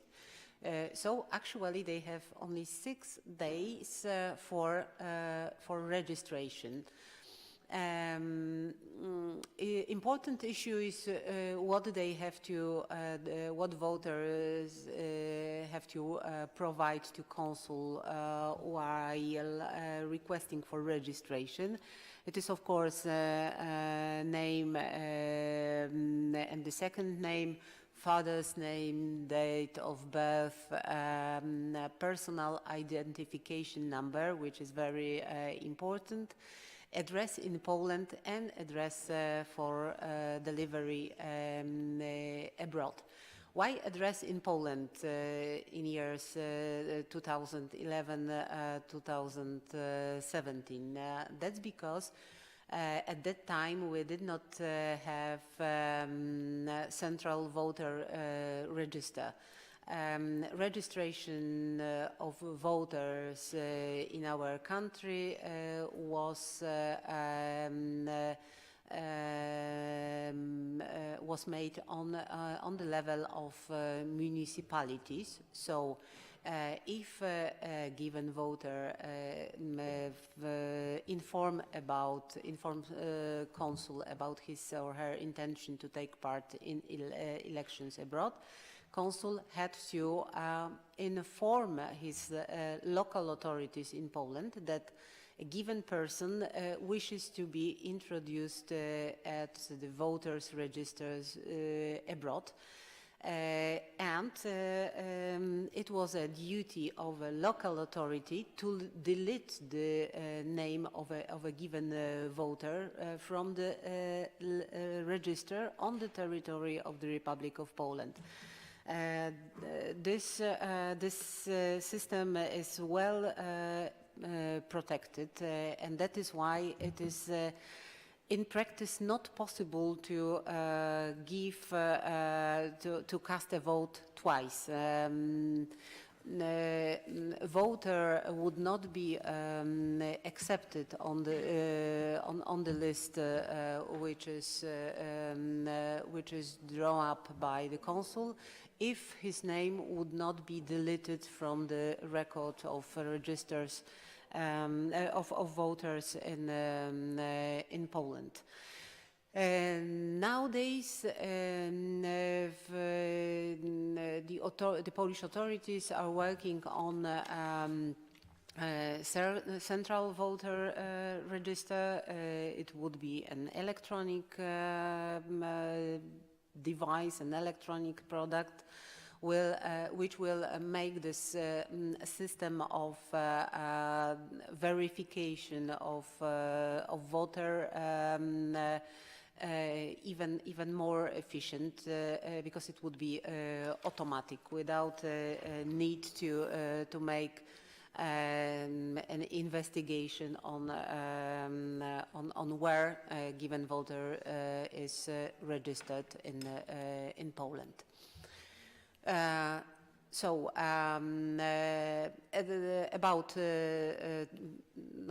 It is a strict date, 21 days before election day, publication of voting precincts, then 6 days for voters interested in postal voting to register themselves and to provide address for delivery abroad. Then 5 days for consul to arrange for delivery of election packages.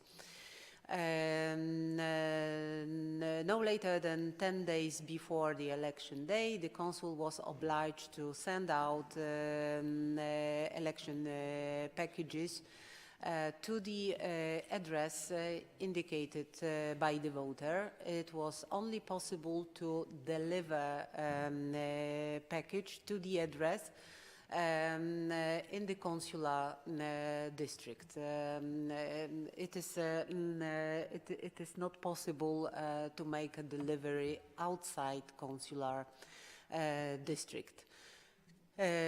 Shipment of packages was recorded on voters' list in column notes. There was a confirmation on shipment of package.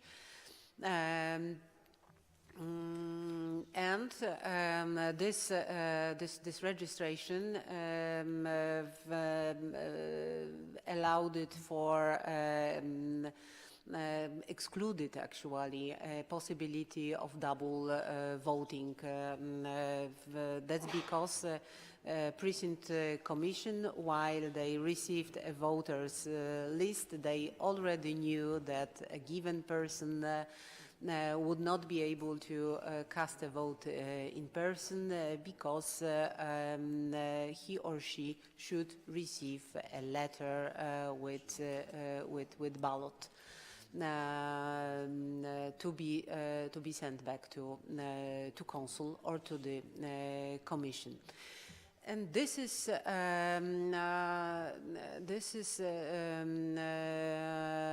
what make it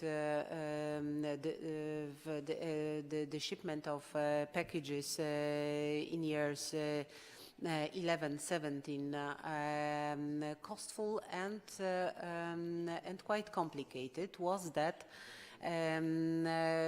election packages were delivered as registered letters with delivery confirmation.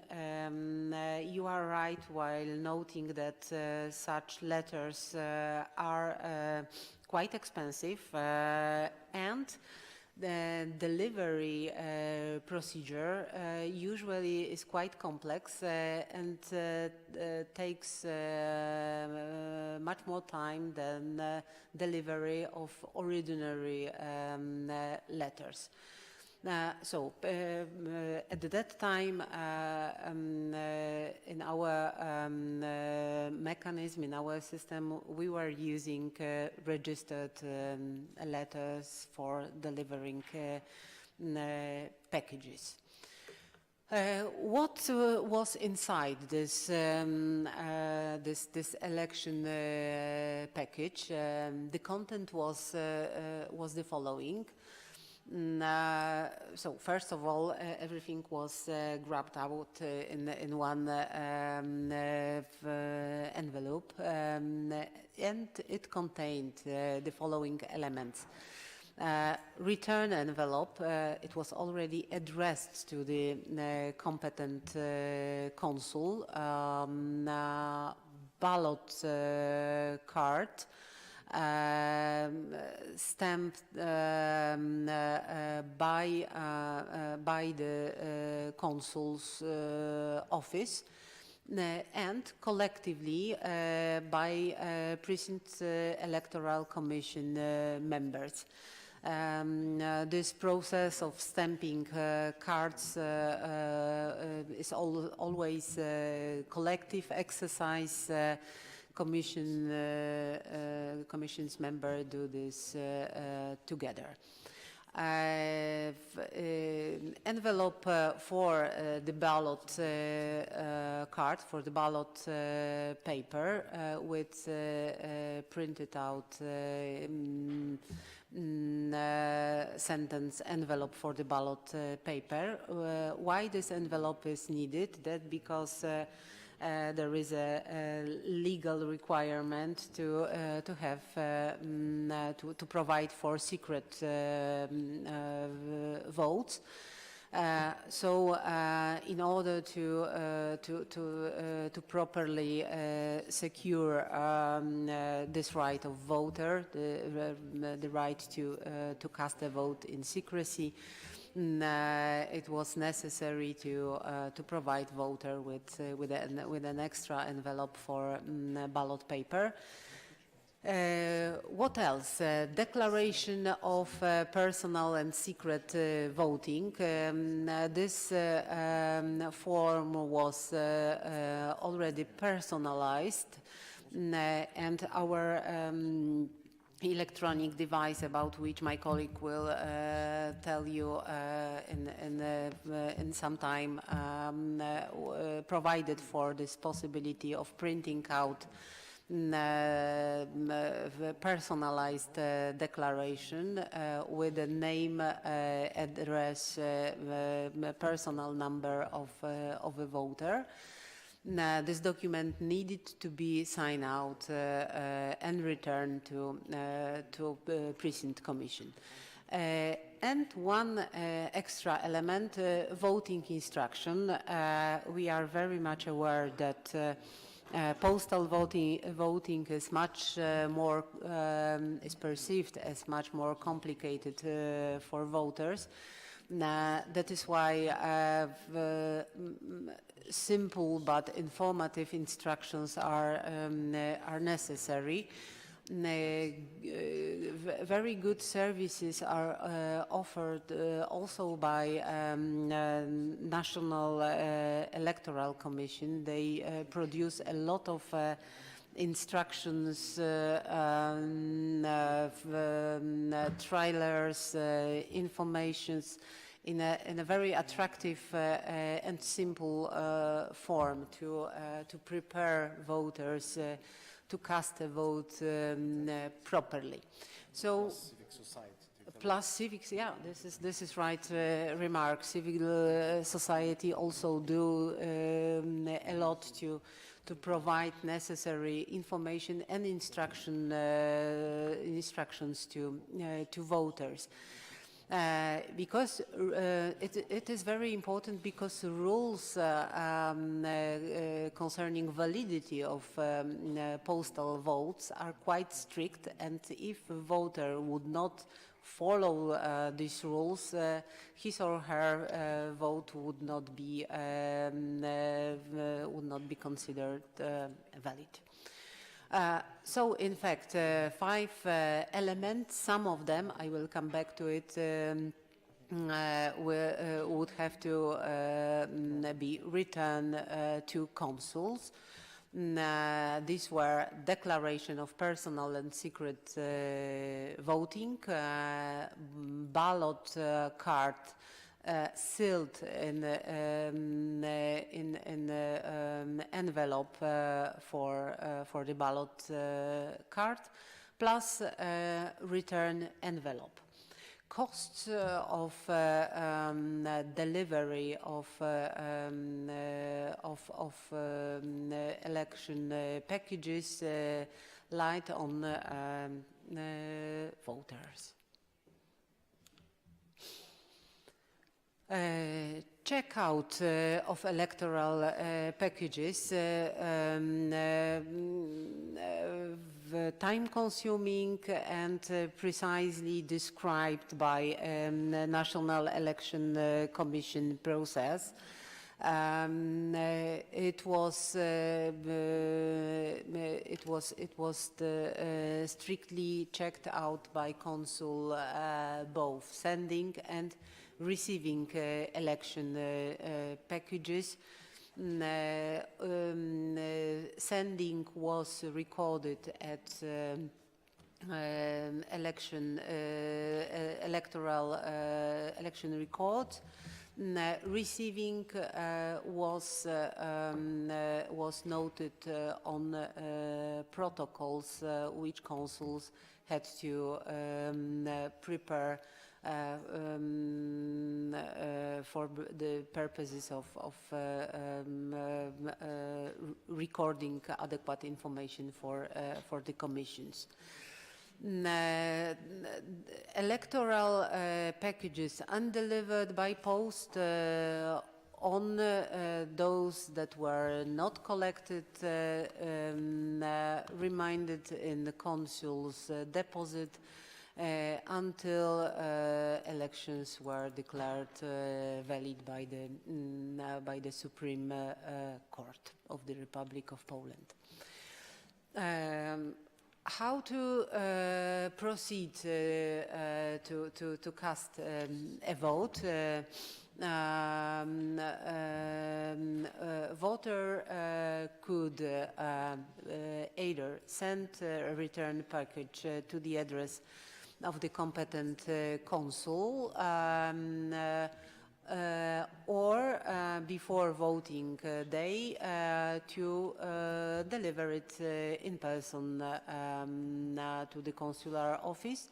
It was also possible during voting hours to deliver return package to the precinct electoral commission. As you can see, still this assumption that that even postal voting are in fact considered as on an equal basis as in-person voting. Return packages, those delivered to consul were handed over by him or her to the commission, to the precinct commission. After start of voting day, envelopes delivered to the consuls during voting to mailboxes of consular offices or by professional couriers were delivered to the commission during the voting day. Proceedings of the Commission with return packages. Their Commission duty was to start processing return packages on the day of election. Commission's task was to open up the return envelope and check whether in return package there was a statement signed by voter on personal and secret voting. I have mentioned to you that such a form was a part of voting package. The other element to be verified was whether ballot paper was sealed. Quite often voters did not seal an envelope for ballot paper, and it was a duty of a commission to proceed adequately if it was possible to open the envelope for ballot paper and to see what was the choice of the voter. Such a vote could not be considered as a casted in a secret way.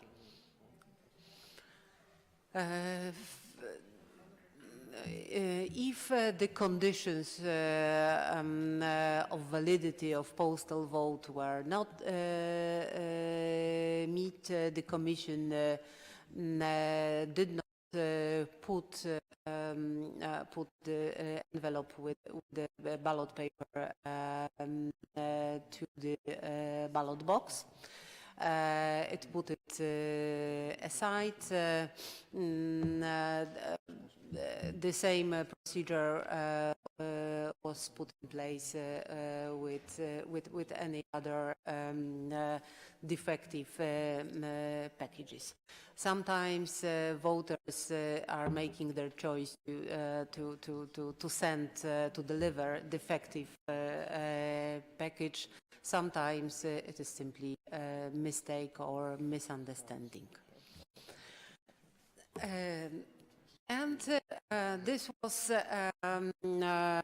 more or less a presentation on a system that was used until 2017, which main features were that in each and every consular district there was an obligation to establish at least one postal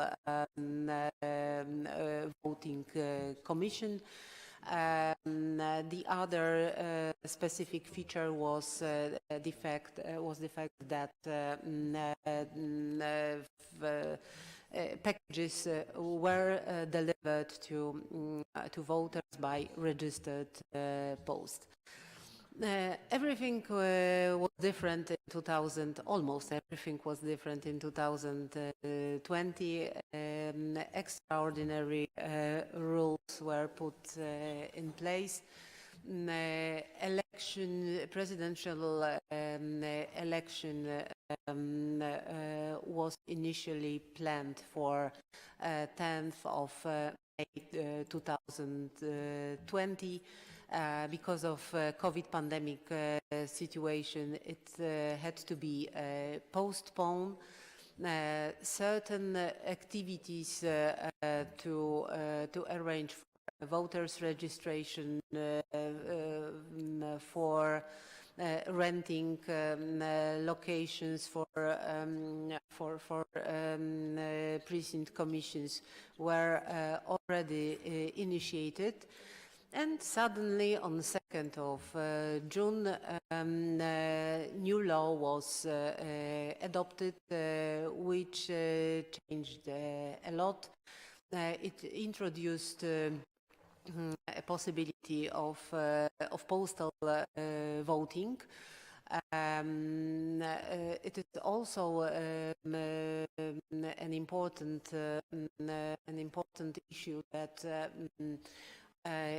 personal voting at that time would not be possible in many countries. We have started abroad with addressing questions to hosting countries whether or not they would allow us to organize personal voting, and many of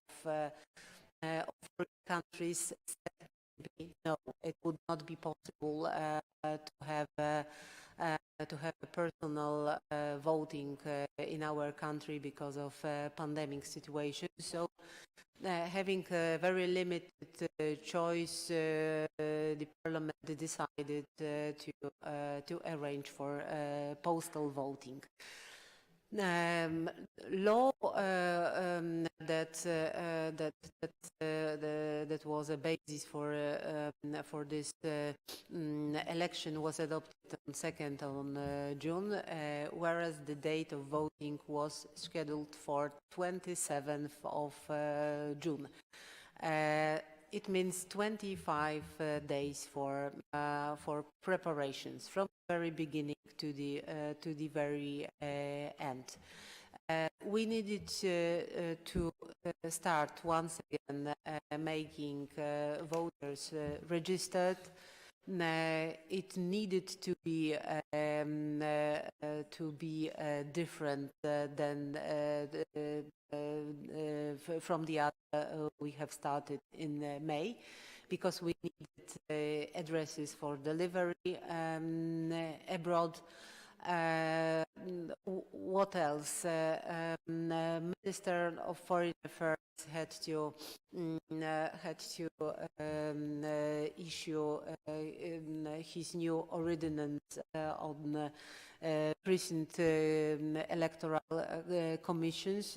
He decided to establish a less number of commissions.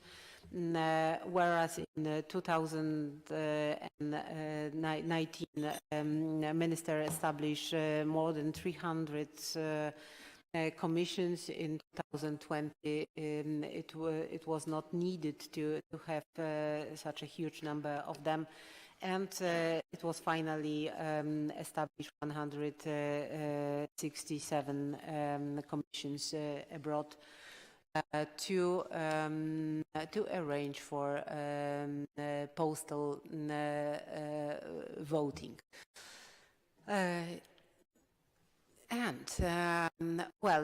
Time schedule at that time was for organizer was even much more ambitious. At least 12 days before the voting day, voters need to request for their registration.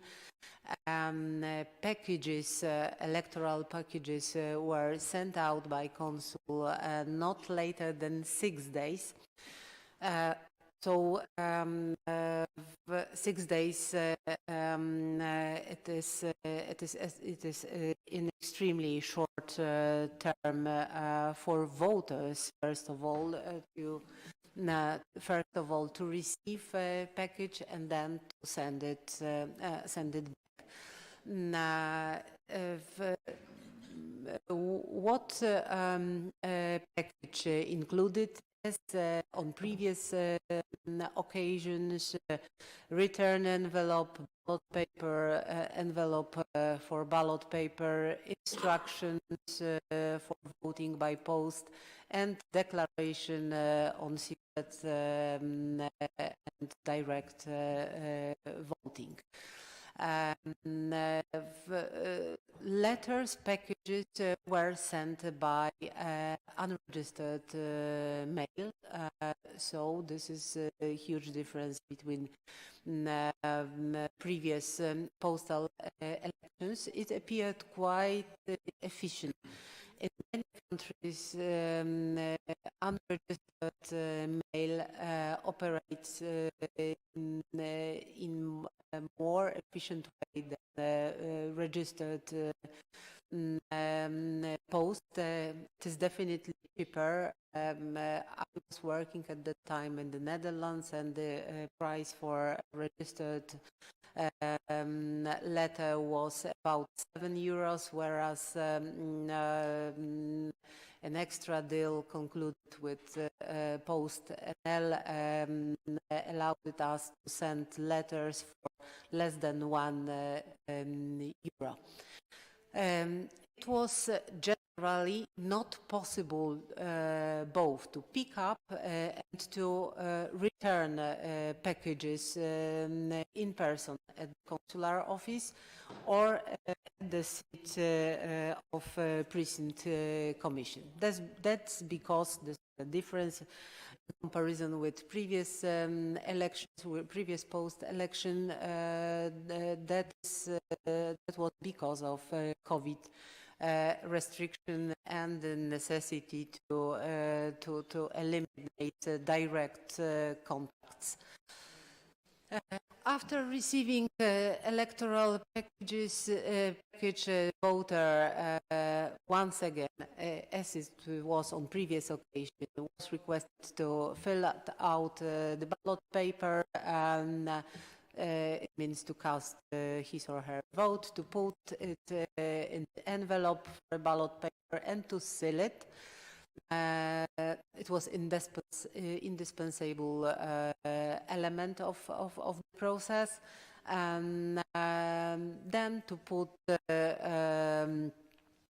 ballot paper in the envelope together with completed and signed declaration into written envelope and subsequently to send it back on his own expense to consular office.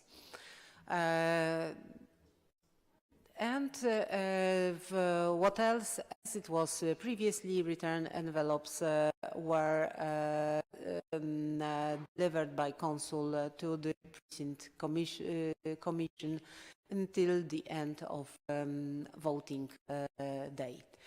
This was the first round of the election. After 14 days, we had second round. It means none of 11 candidates did not receive more than half of votes of all those who took part in the elections. We have two candidates and greater interest in casting vote in second round.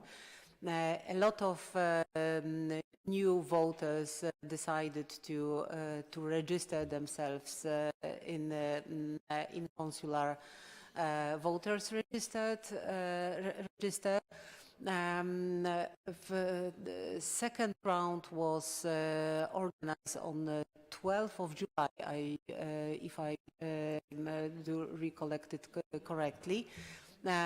Till the end of the 29th June, voters had the chance to make a reservation for voter register. As regards statistics, in total, in our consular registered, we had more than 500 voters. In the first round, the number was 374, more or less, circa about. Turnout was really high, 82%. I want to draw your attention that, for example, in 2015, under ordinary postal regime, turnout was only 66%, and we cannot, in this case, blame, for example, posts for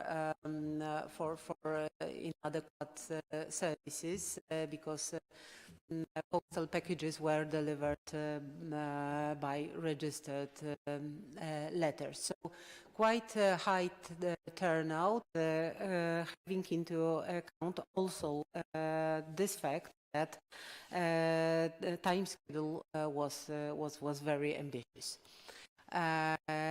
As regards costs, I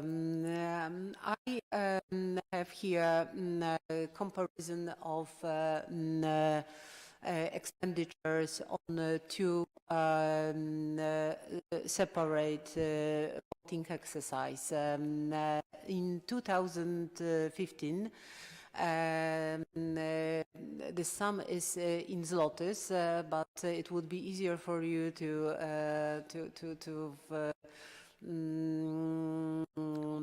assess it when I will try to propose you a sum in euros. It would be more or less 650,000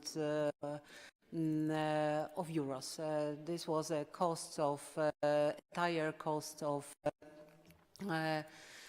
both personal and post voting in 2015. We had at that time less than 200,000 of voters. 250 precincts and the costs also included delivery of registered mail, of registered correspondence. Voting abroad in 2019 in person only. The price was very similar. I suppose it would be 670,000 of euro. The number of voters was higher. The number of precinct commission was also higher. But there was no need to use postal services. So our observation is that offering to diaspora possibility to cast vote abroad is costly exercise. Whenever it is an exercise by post or by or in person. Costs of recent postal election at COVID regime was 3 times higher than the recent one in 2019. But we need to remember that all services were ordered at the very last moment. It concerned printing out, renting, also negotiations with postal services providers were not easy when we had such a short terms. And thank you. If I may, Nadia, add 2 things as, from the perspective of voter, because I'm also Polish citizen now voting abroad. So 2 things just you mentioned the issue, very important issue, if you can vote 2 times. With this system, not. Because if you are, let's imagine, a citizen of Warsaw with permanent residence in Warsaw, you are on the permanent Polish voter list in your city.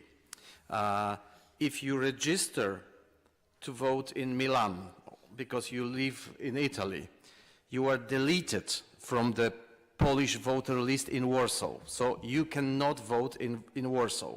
So you cannot vote in Milan, take a flight, and in the evening vote in Warsaw because you are not on the list anymore. And if you register as voter, you choose which place you vote, because there is no permanent list of voters abroad. So you register, you choose your country of temporary residence, so you choose Italy, and then you choose from the list if you want to vote in Rome or in Milan. If you vote in Milan, you are just on the list in Milan. You are not on, you don't exist on the list in Switzerland, Germany, London, or even Rome. So you can only vote or be served by post by this consulate or this place which you have chosen. So this system avoids double voting for sure. By the way, I tell you, as former member of the European Parliament, that we have the same problem of double voting on European level in European elections, European Parliament elections, because if I lived 10 years in Brussels, I could register myself in Brussels for Belgian list as a resident in Belgium. I could vote, take a flight and vote in Gdańsk in Poland in the evening, being still on the Polish list, because there is no exchange of list of voters between the countries. But that's another story. But with this Polish system, you cannot vote 2 times, simply. Then the issue of the delivery, especially delivery back to the consulate, your ballot and your return envelope. On request of one of the election committees, the Polish Central Electoral Committee in 2020 made an interpretation that voters can send the ballots back together. Of course, if the return ballot is separated and closed, sealed. But I have an example of people in Edmonton, Canada, where the nearest consulate is in Vancouver, but it's 1,300 kilometers, and was just postal voting during the COVID time. And my colleagues from Edmonton, they collected 250 ballots together, these return envelopes together. They close it in one box. They collected money, everyone gave $1, and they sent it by, I don't know, FedEx or DHL, because that was the only way to deliver it next day. Because they got the envelope from consulate in Vancouver on Thursday, just 3 days before elections. So by post, it was impossible to deliver it to consulate in Vancouver. So they collected ballots, envelopes, they made one box and they sent it by the fastest courier possible. Okay, cost was $200, but okay, if 200 people collected money, it was just $1 per person, so it was like ordinary mail by post. And in the very end, I tell you just the most funny story. It happens, of course, because of the distances and COVID time and slow post. It is the most funny case. It's from Africa. Of course, we are not, as Poland, we are not an empire. We don't have embassy in every country. So some embassies serve few countries. So the elections second round was July. I remember because it was one day before Christmas, 23rd of December. I got email from a woman, Polish woman living in Mauritius, and she said, "Mr. Lisek, fantastic, I got my ballot." Finally, the post of Mauritius delivered me my ballot in December. Elections were in July. That's a funny story. But as you see, turnout 82%. It means a big, even with COVID, even with all these problems, a big percentage of people voted finally. Yeah? Thank you so much, Krzysztof. Mr. Drutsa had his microphone, and then Mr. Prochnicki. Da, mulțumesc. În continuare, vă rog să precizați, scrisoarea de returnare obligatoriu trebuie să fie recomandată sau poate fi și simplă? Una. Dacă scrisoarea de returnare ajunge după ziua de vot, este luat în considerație votul sau nu? Și 3.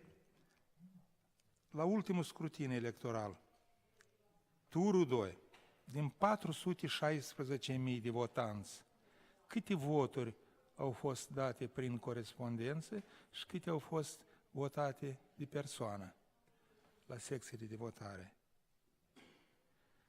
Și ultima, fiindcă a fost o cifră impresionantă de 416.000, bineînțeles, în Moldova a fost și mai impresionantă, raportată la numărul de elegători.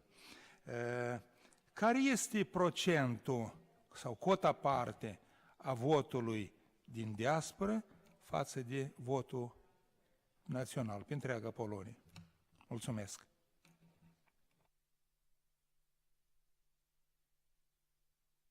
Yeah. As regards return packages, it depends on voter himself, herself. It is perfectly possible to send it by registered letter or by just simple post by ordinary letter.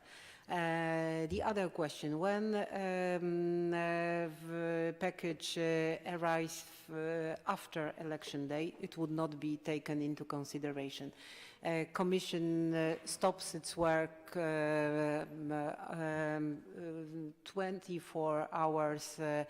In case of COVID elections, it was 48 hours after election. They close their business at 9 p.m. On the election day. They would not accept other votes. As regards your question concerning percentage of those who participated in person in voting in 2020, actually, I don't know. The number of voters by post totally prevailed. It was, in fact, postal election in general. Because it was not possible to vote in person in many countries. Just, for example, British government or German government said just by post, no personal voting. In some very limited number of countries, like I said, in Croatia, the government allowed to vote in person as well. More than 70% in 2020. Voted by post.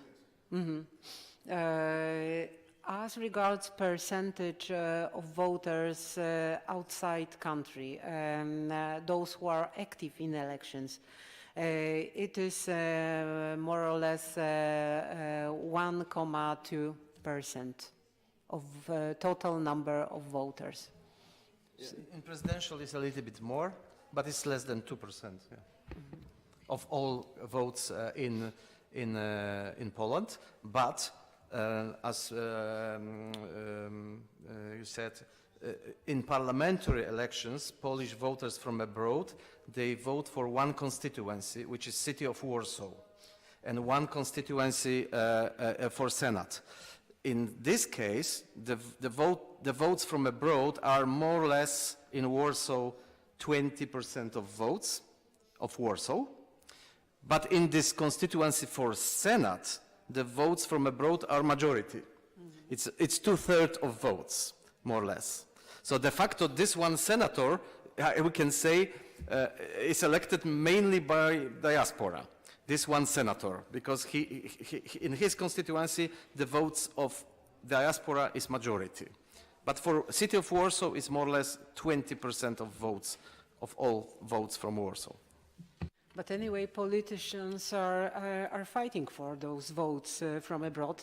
They may change a lot, especially in presidential election, when the difference between two candidates in the second round it's not very significant. The last elections, 2020, the difference between the current president and the opposition candidate was about 400,000 votes. So we can imagine that, smiling, that's political remark. If number of votes of people from diaspora would be double that it was, probably we would have another president, because diaspora voted differently than people in Poland.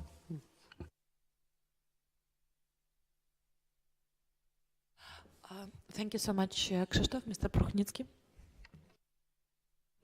Da, o mică precizare, pentru că domnul Druță deja a dat întrebarea, dar eu n-am primit răspunsul în formula pe care eu aș vrea să o dau. Din totalul de votanți în scrutinul din Polonia, care a fost procentul votului prin corespondență? De ce? Că nu numai diaspora, și localnicii pot să voteze. Dacă este așa informație, care ar fi procentul, da?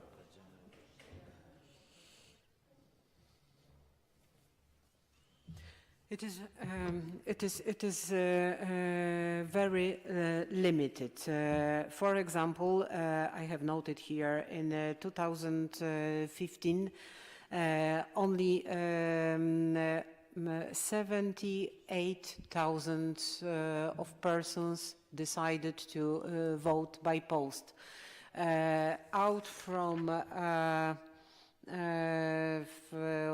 almost 200,000, 78 decided to use the postal method of voting. So the percentage until now is not very high. Ambassador Kopsday just told you at the very beginning of this meeting that Poles are apparently attached very much to personal voting. It is fun for us to stand in those long lines, especially before the embassies buildings, and to await for casting votes.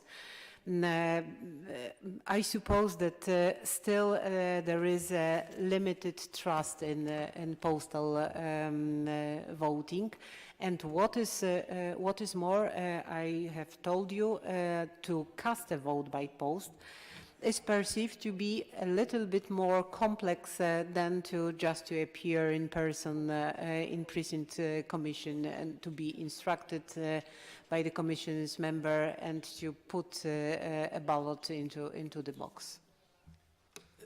Just my comment, you cannot compare voting in the country and voting abroad. In the country, you have 500 average 500 meters to get your polling station. In abroad, you have 500 kilometers to get your polling station. So this is the difference. If we have 5 consulates in the United States and probably 500,000 people with valid passports, how they can vote in person? They need to travel, 500, 1,000 kilometers. In Poland, as you said now, the election law will be probably changed, and the polling station will be in every village having minimum 200 voters. So everyone will be in the polling station within 2 minutes, walking from home. Abroad, you need to take a plane, take a train, or drive 3 hours. You cannot compare it. So I think interesting is to see other countries having longer tradition to vote in person and by post.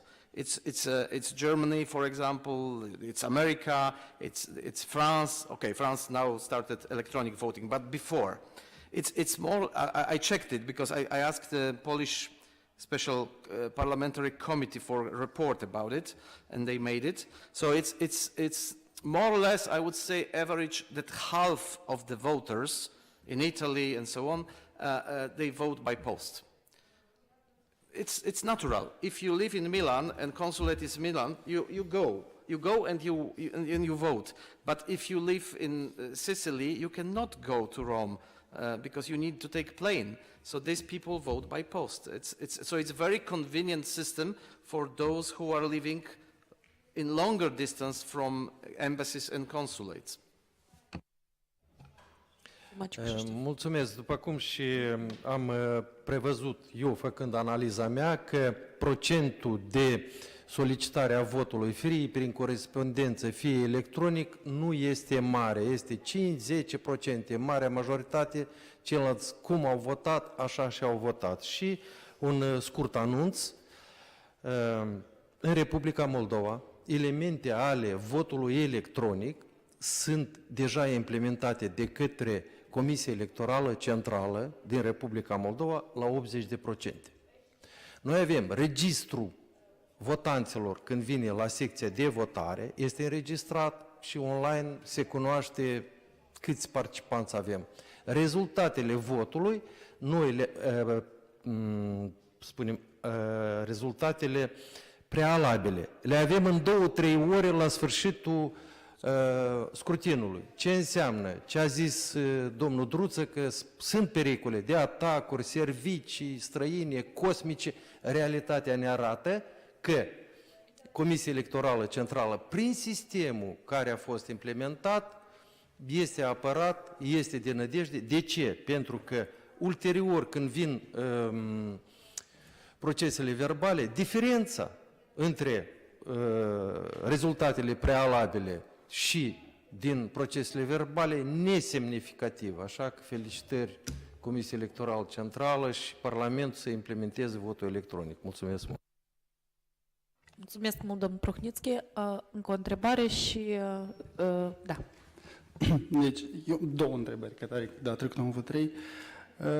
În primul rând, vreau să aflu care a fost... Deci, noastră ați trecut de la transmiterea buletinilor de vot prin poștă recomandată, prin plicuri recomandate, la cele regulate, da? Eu, după calculele preliminare, cifrele care le-ați spus, economia undeva de 30% per alegător. Vreau să întreb dacă au fost raportate careva diferență în termen de livrare a acestora, adică din procentul, de 100% care au fost transmise, câte au ajuns la destinație, când erau cele recomandate și când ați trecut la astea simple. Deci asta e prima întrebare. A doua întrebare, referitor la sistemul electronic care spuneți că verifică legători. Eu, din câte am înțeles, în general, registrarea este obligatorie pe hotare, altfel nu votez, și respectiv este nevoie de document valabil, cum ați spus, ID sau pașaport. La noi ambele sunt facultative, adică cetățenii Republicii Moldova pot vota pe hotare și cu pașaport nevalabil. Întrebarea mea este că dumneavoastră, ce face un cetățean polonez care nu are pașaport valabil sau ID valabil pe hotare? Cum el poate vota? Ori expirat, da. Și a treia întrebare, dacă este, dumneavoastră spuneți că cetățeanul care a luat buletinul de vot prin poștă, el poate să vie și în ziua alegerilor să aducă plicul, respectiv este pentru dânsul în rând aparte, ori el stă în rândul comun. Mulțumesc mult. Madame Kowalska. As regards delivery of unregistered letters, it is a successful story, I must tell you, because in many countries the system of delivery of simple correspondence is much more efficient than the registered letter. This is the case in countries of Western Europe. They actually do not know very well those kind of services which we use very commonly in Poland. For example, I mean registered post. So delivery was by use of simple post was very satisfactory. What was a difficulty in this particular election of 2020 was very short period for the voters to return packages. If consul had to arrange for sending out correspondence only 6 days in advance of voting day, it costs a very limited period for the voter itself to send correspondence back.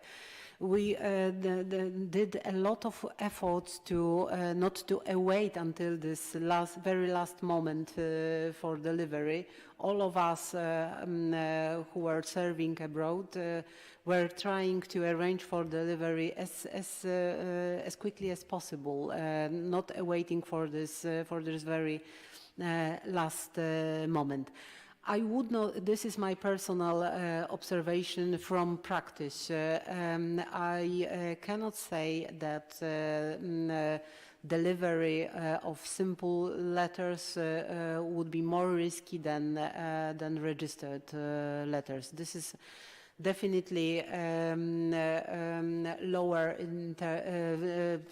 more convenient in terms of costs and quite efficient. Another question was about if you would be so kind to valid passport. This was your second question. It is not possible to cast a vote without a valid Polish document. This is a rule written down in electoral code. It is a legal obligation to possess a valid ID or valid passport. Another issue was I will ask you. I will have to ask you if there is a special line for those who are bringing the postal votes. No. There were not special lines, but please be informed that those lines they do exist in embassies in countries like UK, Germany, the Netherlands, Ireland, and so on. We do have precinct commissions also in other locations. It is not so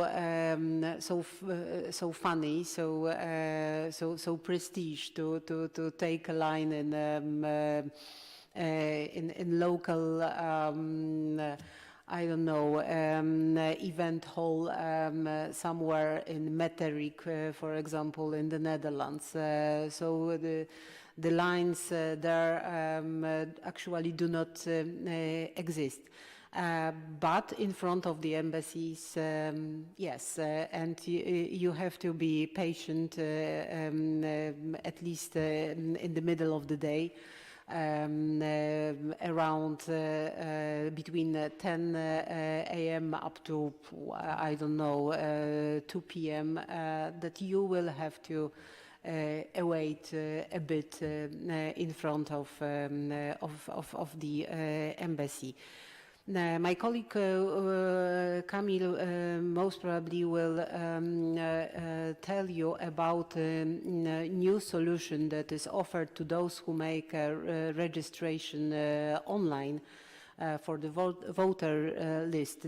Such a person can see if he or she is choosing specific precinct commission, he or she is already informed how many persons registered to this commission. This is a possibility to make a adequate choice whether or not I want to queue or I want to be served as effectively as possible. Maybe I add one thing. There is interesting question what to do with the people which are in the queue, and it's 8 o'clock. So 8 o'clock we close voting. 8 o'clock Warsaw time. So there is also interpretation made by Central Electoral Committee that all the people who are 8 o'clock present, they can still vote. Means in practice the chairman of the polling station committee is giving all of them 8 o'clock kind of piece of paper with a stamp and his signature to all people who are in queue. And these people, even after 8 o'clock, they still can vote. It happened, for example, in a case of Croatia, as I said, when there was not enough ballots. All people got this paper which was kind of confirmation these people even after 8 can vote. Thank you so much. Mr. Berlinski. Știu că suntem depășiți de agenda, așa că nu o să vă rețin mult timp. Votul prin corespondență sau votul prin internet. Da, ele sunt metode de vot alternative. Orice metodă de vot alternativă, nu contează ea care este, implică riscuri, implică cheltuieli suplimentare. De ce noi, în calitate de reprezentanți ai organelor electorale, a instituțiilor de stat, mereu trebuie să depunem acel efort pentru a fi asigurate toate cele cerințe minime pentru a căpăta încrederea alegătorilor, încrederea concurenților electorale. De aceea, ca să avem un proces electoral mai bine organizat, este nevoie de implicarea fiecăruia dintre noi. Și nu contează unde noi ne aflăm. În cadrul unui birou electoral, sau suntem alegători, sau suntem acea instituție care eliberează actele pentru care cetățenii, sau în baza cărora cetățenii pot să voteze. Mulțumesc domnului Prohnitski pentru acel promotor a votului prin internet. Bucură faptul că un partid extraparlamentar susține implementarea acestei. De fapt, dumnealui este consecvent din 2016 sau din 2017, dumnealui tot spune de când implementați votul prin internet, când el o să fie realizabil. Repet, orice metodă alternativă de vot implică cheltuieli, implică riscuri, de aceea este necesar ca până a implementa pentru a vota cetățenii, nu contează ei că sunt în afara țării sau sunt pe teritoriul țării, el urmează să fie bine analizată, să fie mitigate cele riscuri care pot apărea pe parcursul procesului de organizare și, nu în ultimul rând, să fie desfășurată o campanie de informare exhaustivă și pe înțelesul tuturor pentru a avea acel rezultat așteptat. Mulțumesc! Mulțumesc mult, domnul Berlinski, și cred că la această etapă vom încheia sesiunea a doua și vom procede la a treia sesiune. Bună ziua tuturor! Sunt Alexandru Manole, voi modera cea de-a treia și ultima sesiune pe ziua de astăzi. Vă mulțumesc că ați rezistat până la această oră și invitatul și speakerul celei de-a treilea sesiuni este domnul Kamil Adamcevski. El este specialist în tehnologii informaționale, reprezentant al Ministerului Afacerilor Externe al Poloniei. Domnul Adamcevski a participat la dezvoltarea platformei electronice e-Wybory sau e-alegeri din Polonia și o să ne povestească astăzi mai mult despre experiența în dezvoltarea acestei platforme. Sesiunea se numește Înregistrarea electronică a alegătorilor, proces de creare a listei alegătorilor și pregătire pentru desfășurarea alegerilor cu sprijinul sistemului informatic dedicat e-Wybory. Domnule Adamcevski, aveți cuvântul.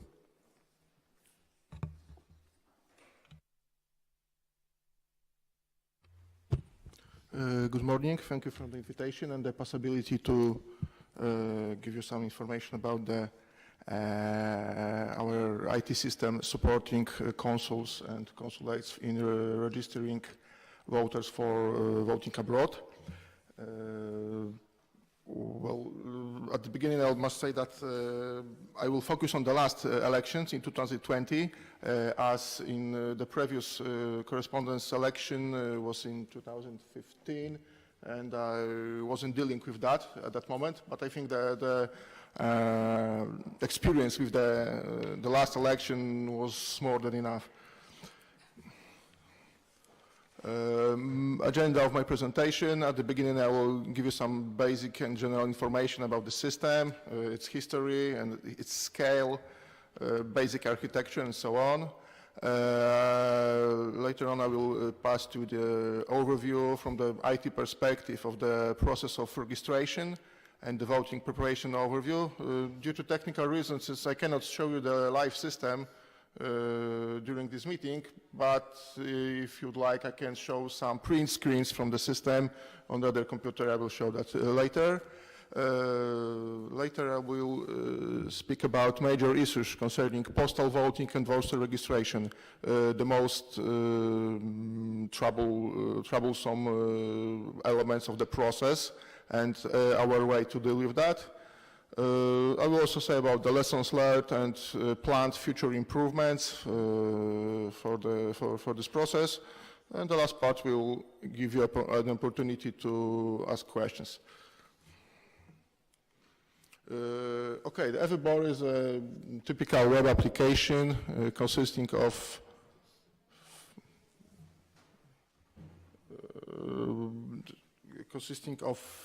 few modules which are quite typical for such kind of system. The public part, I mean the place for the registration of the voters, is open to the public, is accessible on internet, via mobile devices and so on. the voter does not need to create an account. This is important. We do not store the data of the voters between the elections. The voters list is prepared for every election separately. There's also part for the consular and administrative personnel. This is accessible only by through our internal network. Another important part is, let's say, municipal modules, which is responsible for giving an opportunity to the municipal offices in Poland to check the status of the voter and, if necessary, to delete him from the local list of voters in the country in order to avoid possibility to vote twice.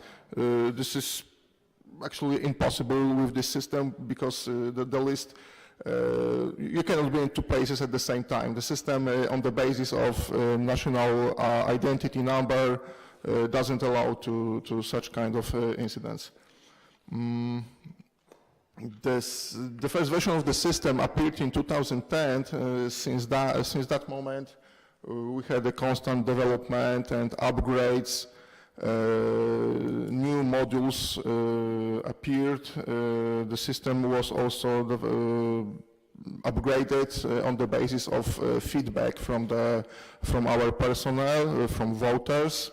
And according with new tech solutions and so on.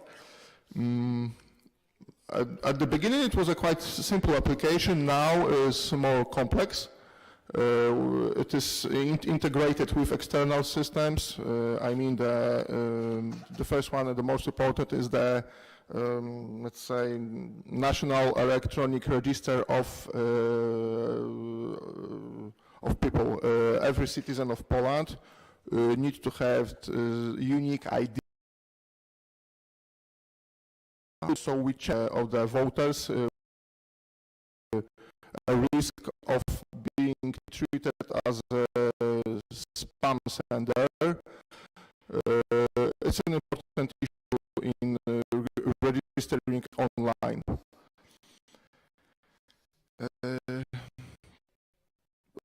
What is important from the beginning of the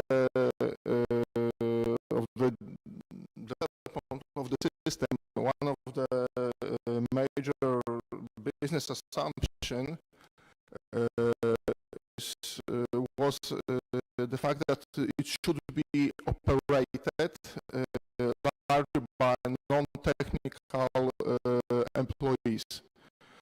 I mean, both with minimal training. Institutions like Ministry of Foreign Affairs, the consulates has large-scale natural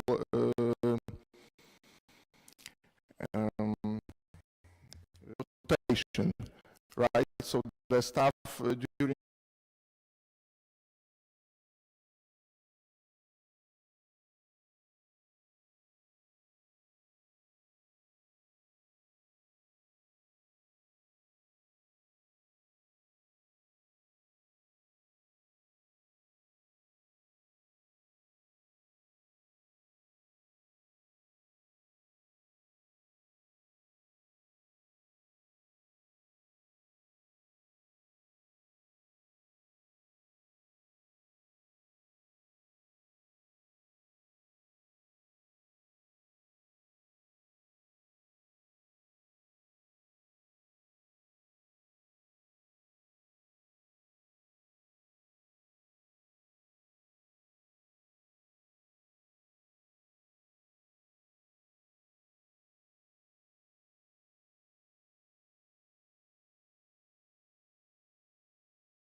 electronic register of people in Poland, which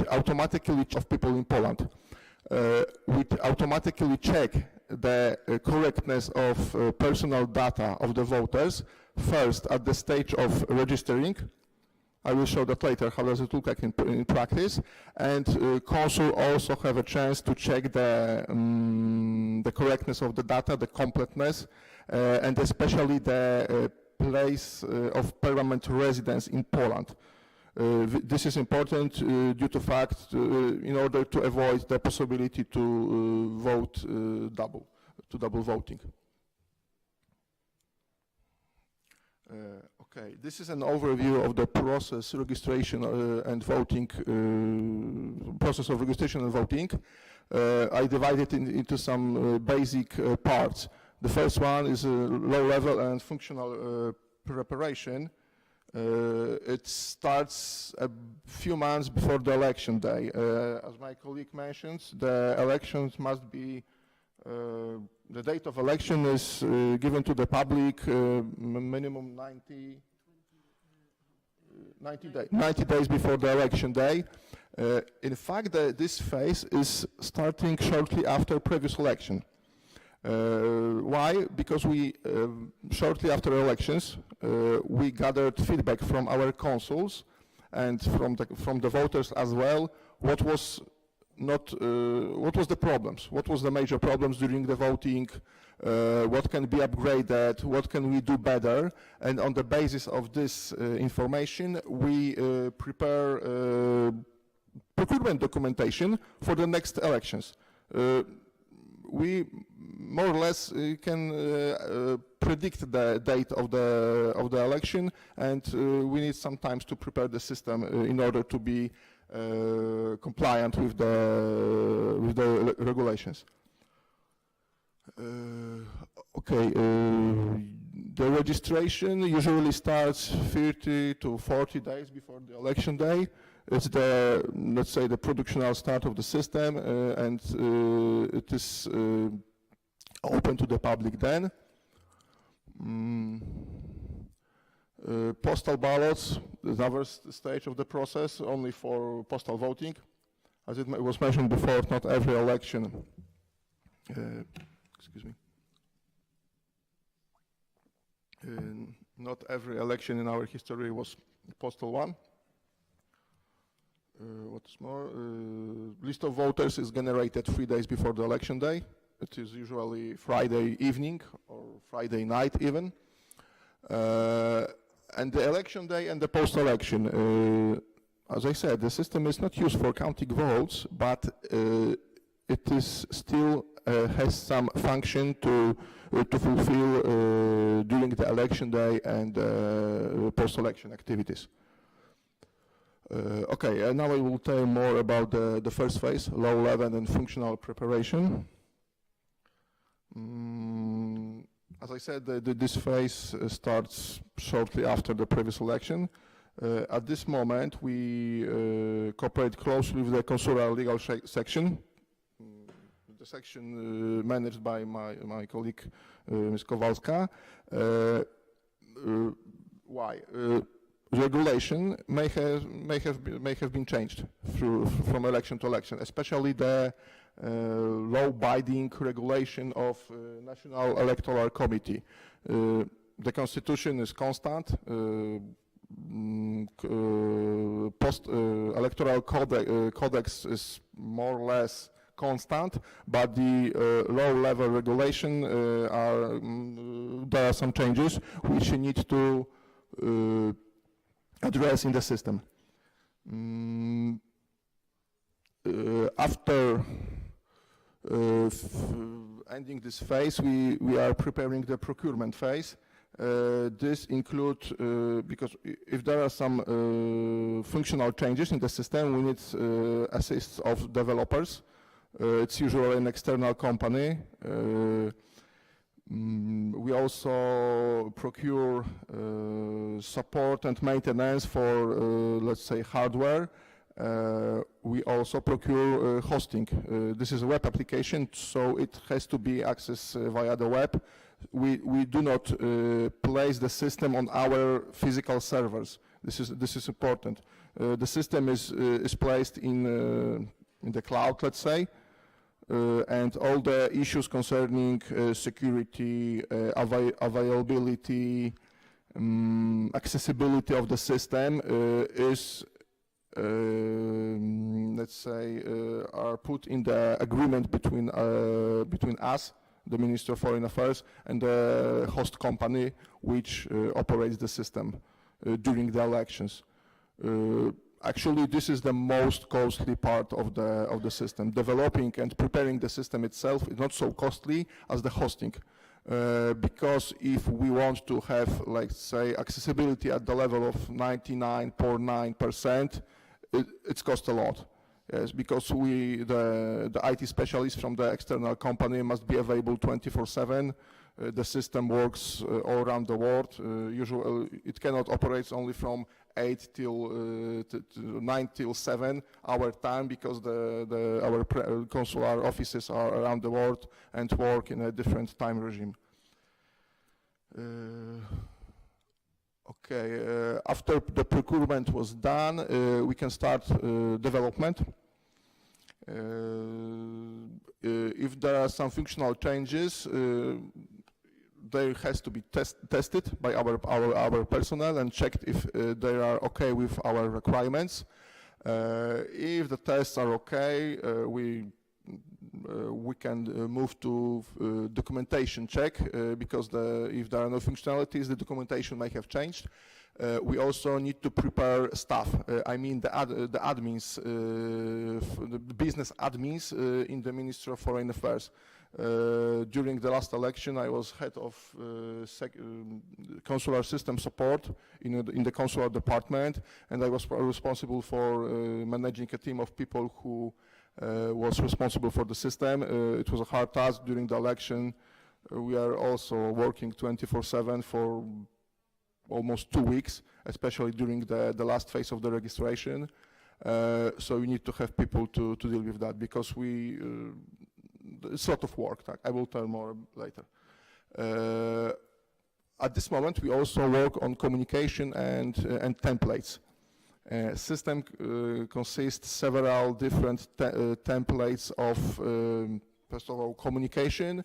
Second, formal documentation, a list of voters, confirmation of registration, information about granting the right to vote in this particular consular office,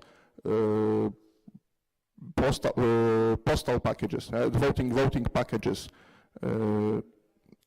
As it was mentioned before, the vote card is printed by the consul, but the confirmation about the secret and personal voting is generated from the system.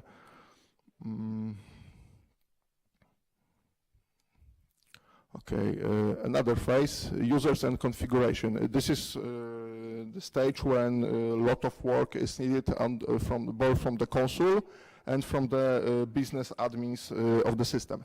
We also close cooperating with the consular legal section, especially on the list of PECs, those precincts, electoral commission abroad. Every commission needs to be put in the system, and it also needs to be right configuration need to be done. On this stage, we also prepare users' accounts. As I mentioned, all users from the consulates and the ministry need to have their own account with their own password and own access rights. There are several types of users in the system: consul, let's say postal manager, editor, and then an admin. Yes, consul is responsible for approving the application for voting. Postal manager is responsible for preparing the postal packages which are going to be sent before the election. Editor is responsible for putting new application for voting in the system. This electronic system is not only a way to register for the election, it is also possible to use email, phone, or came in person to the consulate, and someone must to put the data in the system. Because even if someone use alternative channel, like the telephone, for example, people which are not exactly internet literal, not internet expert, they prefer to call to the consul. It is possible to register such kind of person in the system, on a similar way than internet. Countries and voting procedure configuration. During the elections, there are new proceedings, electoral commissions. As it was mentioned, in order to vote, you need to have valid Polish passport or valid Polish ID in countries when you can travel with this ID. For example, this year, Turkey, I think, allowed Polish citizens to go there only with Polish ID. So the configuration of the voting commissions in Ankara, in Istanbul, in other cities will be different than in the previous one. We need to put in the system all the contact details of each commission. We need to place the information about their time zones, because the time for registering is strictly binded with the time zone of the particular commission. For example, if the registration ends in Poland at 8 p.m., it will end for example, in London 2 hours later. We can also adjust that in the system because there is a possibility that the registration will end all over the world at the same time, local Polish time. It's an option which can be set up before the election and flexibly changed if it is necessary. That's the part of the system configuration. We also we said we put the information to the system about types of voting, all the dates, date of voting, end of register, beginning of the register period, end of the register period, in which country is the election day is 1 day before. It also may differ from, because we can assume that some country can change its time zone between the two elections. It happened. I think some small island countries in the Pacific had changed their time zone, even the date. The system is ready for that. It's very flexible in this. Templates and communication implementation. As I said on the previous phase, we prepare more than dozen of templates. It needs to be implemented in the system. One of the templates is, for example, list of voters. There are also changes between elections in the layout of this list of voters. For example, new stamp need to be put and on the list, and we need to place. We need to prepare a place for putting that stamp on the list. What more? Final check of the system.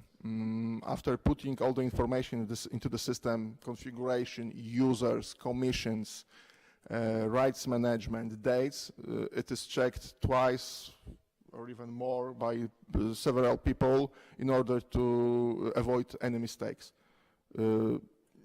Mistakes are always possible. Someone will scroll the mouse at the computer and change the date of the election day in the system. It can cause problems, so it's the due diligence check of the system. And after the publication of the list of commissions by the Minister of Foreign Affairs, system entry into operations. Yes, it's became available online. Our consular offices placing information about the starting of registration on their web pages and people starting to register. Usually the interest of people in registering is quite high at the beginning of the registration, low in the middle days of the registration, and especially high at the end of the registration. Registration, it usually takes about 4 weeks, let's say, for the in-person voting. For the postal voting, you have less time for registering due to the fact that the postal that the packages need to be sent before with a decent amount of time before the election. As I said, alternative channels is possible. Applications are verified and approved by the consul. At this stage, consul also consults with the municipal offices in order to check if the voter has a right to vote. If, for example, someone may have court sentence in Poland, which takes his passive right vote and cannot be enlisted on the list of voters. Consul need to check that. There are a lot of mechanisms which speed up the process. I mean, some automatic checks and so on, but still there are some cases in which some kind of investigation is needed. During the time of registration, Consul also issues the absentee voting certificate. These are special documents for people who registered abroad, but decided, for example, to travel to another country or to Poland. And this document allows them to vote in a different place, but it's only possible for in-person voting. You cannot vote by post with this document. It is impossible due to obvious reasons. There are always some cases which are very complicated. I mean, the system of this national electronic system of evidence of people may have some gaps. It's 40 million, more than 40 million records there. There may be some mistakes in it. For example, the data in the travel document is different from the one in the system. System checks such kind of voters and need to be investigated. And in some cases, only admin can put a person in the voters list. For example, I remember a case of I think it was a Polish veteran from the Second World War who was living in Belarusia, I think, and shortly before the election, his Polish citizenship was confirmed, and he got a temporary passport. Temporary passport is the only document in which you do not have to have a national identity number.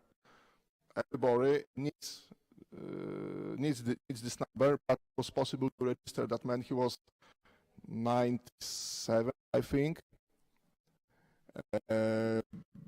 It was possible to register him because he had the right to vote, definitely, and it was consul personal obligation to give him the right to vote, and by putting, let's say, blank number in the system, we managed to register him. It was all fine.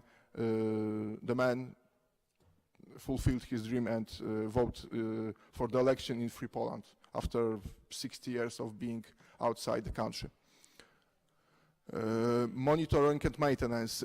This is a really hard case for the business admins, for example, me as the head of that section, to support the system and its users during the registration phase. A lot of problems. There are some problems. Someone can forget his password, block the application, and so on. So monitoring, maintenance, and constant user support is necessary. Monitoring also involves checking how does our renowned consuls dealing with the documents. For example, during last election, we, on a regular basis, even every hour, checked how many postal packages were sent by our major our major consular office in London, in Manchester. As far as I remember, London had to post more than 100,000 packages. My colleague show you the items of which the packages consist of, so you can imagine the amount of paper which is necessary to prepare a package in a very tight scale. Mess is something which is unavoidable, let's say. We also need to provide fast and accurate public information for the media, for the non-governmental organization, for the politicians, member of parliaments, and so on, because they are all interested about the stage of the process.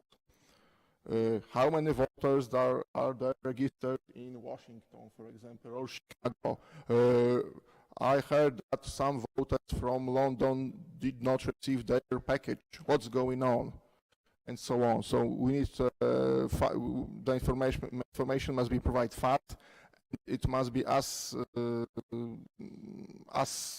easy accessible for us as admins as possible in order to avoid additional work. We also problem solve a lot of different things because, as I mentioned, the system is flexible and different things can happen. There was a question about the change in the number of electoral commission during between first and second round. I remember one case, one of the new commission was established in one of the Persian Gulf countries, because the first round was in June, the second round was in July. COVID restriction changed during that time, and consul decided to create. Consul was able to travel to another country with diplomatic passport, but voters could not leave their origin country, let's say Bahrain and Kuwait. Yes? So he decided to establish the new commission in that country in order to allow them to vote. Thanks to the lowering the level of COVID restrictions.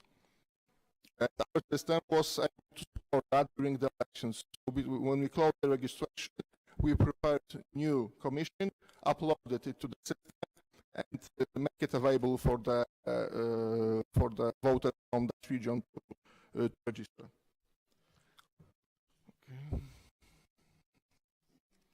Okay. Postal balance, preparing postal balance. Very important issue is correctness and completeness of address data. One of the reasons for pre-registration is the fact that we need to have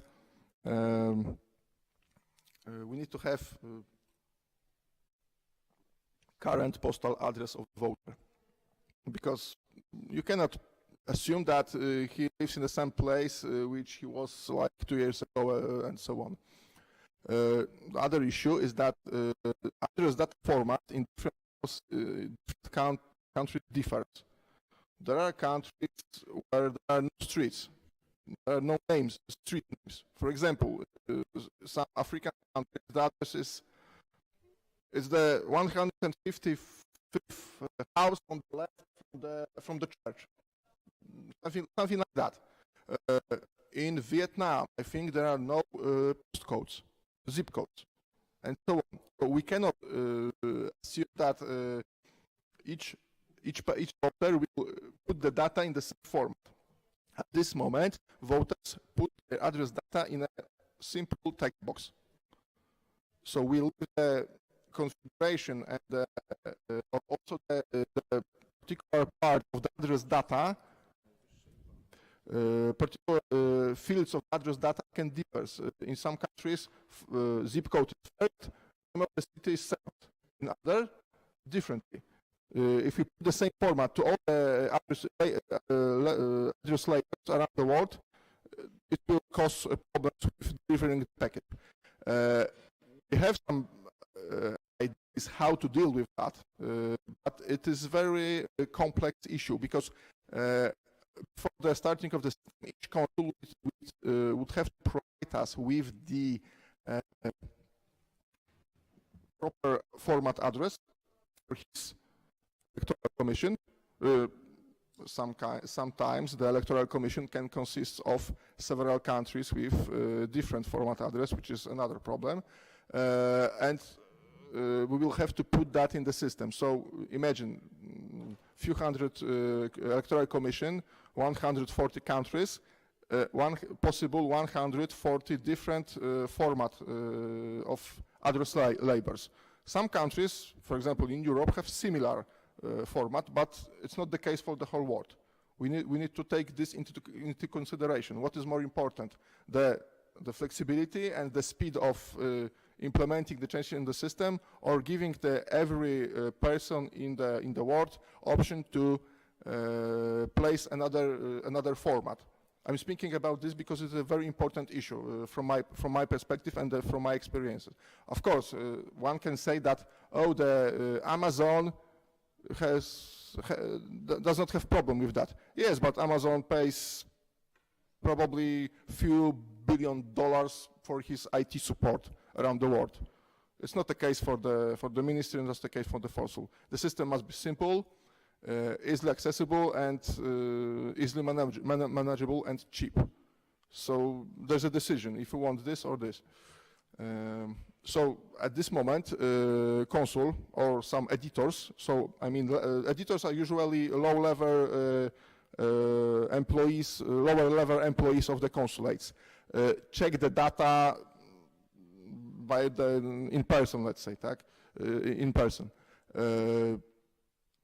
So the system needs to have it's a lot of work. Every address needs to be checked. Let's say it's not always possible. Sometimes it's turned out during the printing of the envelope that there is something wrong, that someone wrote his address in Poland, for example, or forgot to place the name of the city, and so on. It is usually checked by the personnel of the consulate. After that, the address labels and voting statements are printed. System supports that process with some accountability support. We use barcodes, similar like in the shops, in order to fasten the process of checking each label and each voting statement printed out. Then the electoral package are prepared. The packaging, I think, is the most laborious part of this process, because labels and voting statements are generated in PDF files, 10 labels per A4 paper sheet, so it's quite fast, but the packaging preparation is very laborious and time-consuming. After that, we're starting postal distribution of the packages. The system also supports this process. For example, if consulates decided to have an agreement with the postal office and postal needs a list of the packages, system can prepare a XLS or CSS file which can be imported by the postal system of the operator. It is possible for the big operators to use this data in speeding up the process of distribution.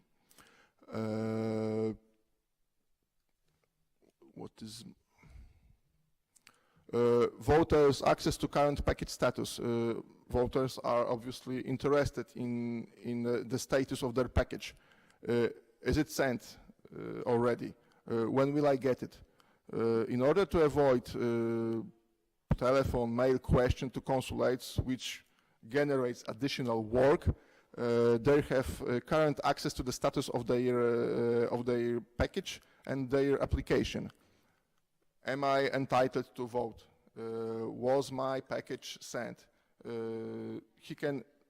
He or she can check it via website with usage of his personal ID and surname. During the last elections, there were no registered mail, so you cannot check the status of the package after sending. The last information which is available is the package was sent. Of course, if you do not track the packages during distribution, we cannot give that information to the voters.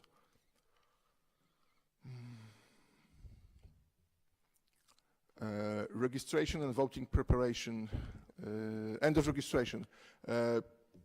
Usually 3 days before the election day, the registration is closed on the basis of the time zone of the commission, and this is the moment when the consul generates the list of voters.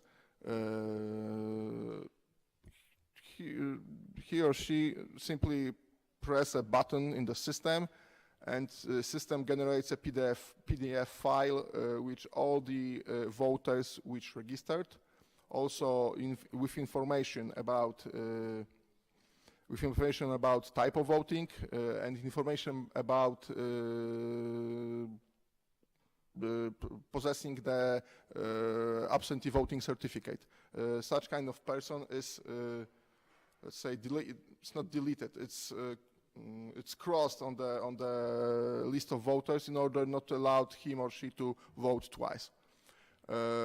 System also generates a blank list, so a list of voters with no names in it, which is for the people who came to who will vote in person with this absentee voting certificate.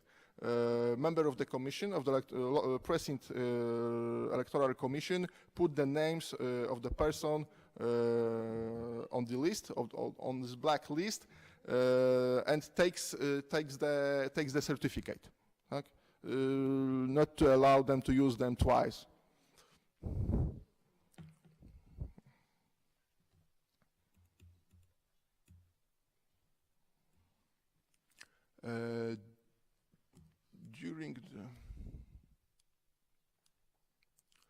During the election day, the system is used for statistic data, for reporting and voting results. This system, which is used for calculation of the results, needs detailed data on numbers of voters entitled to vote in order to check the turnover. Turnout, in order to count the turnout and so on. It's also used for possible explanation with voters. For example, someone did a mistake and registered in another commission.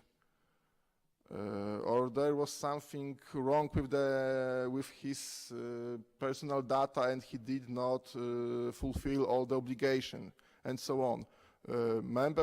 Head of the commission, of the local commission, has a right to put a person to the blank list if it is evident that one has a right to vote and was not able to vote in any different place. It is possible to, in individual cases, to put such kind of person in the system, and everybody is used to check if it is actually the case.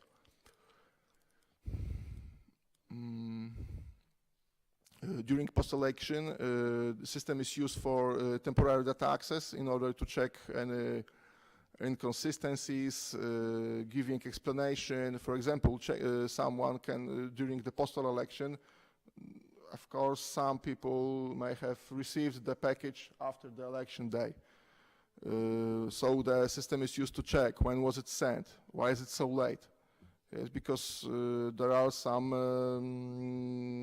negative, let's say, some negative sentiments from the voters after the election day, especially from those who was not able to vote in time. So the system is used to check the status of the power. Can be really surprising and different, so we need to prepare data to have a possibility to answer those questions. We also give public information on the webpage of National Election Commission. We give public information about the number of voters in particular commissions. Every board is used for that. And after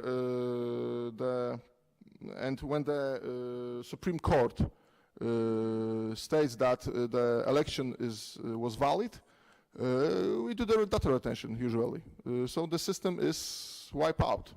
We do not store data on registering before the election, as there is no legal basis for that. We delayed all the registration information. So now it's even impossible to check the details of the registration.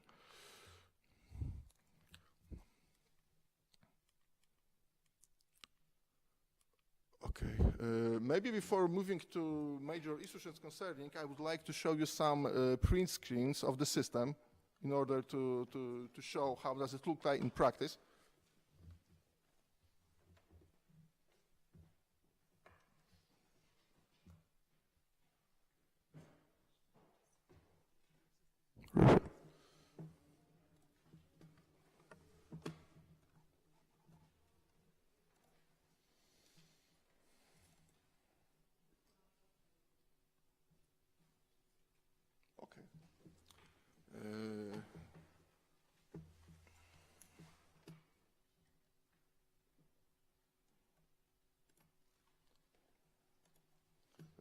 On this page we can see a main page of the internal part of the application, which is used for verification and approving the application. There are some, it looks like a typical web application, nothing new, nothing uncommon, I think. This is an admin view, my personal view, so I've got a lot of options in it. This page, this is for the console, so you can see that there are less options in here. This is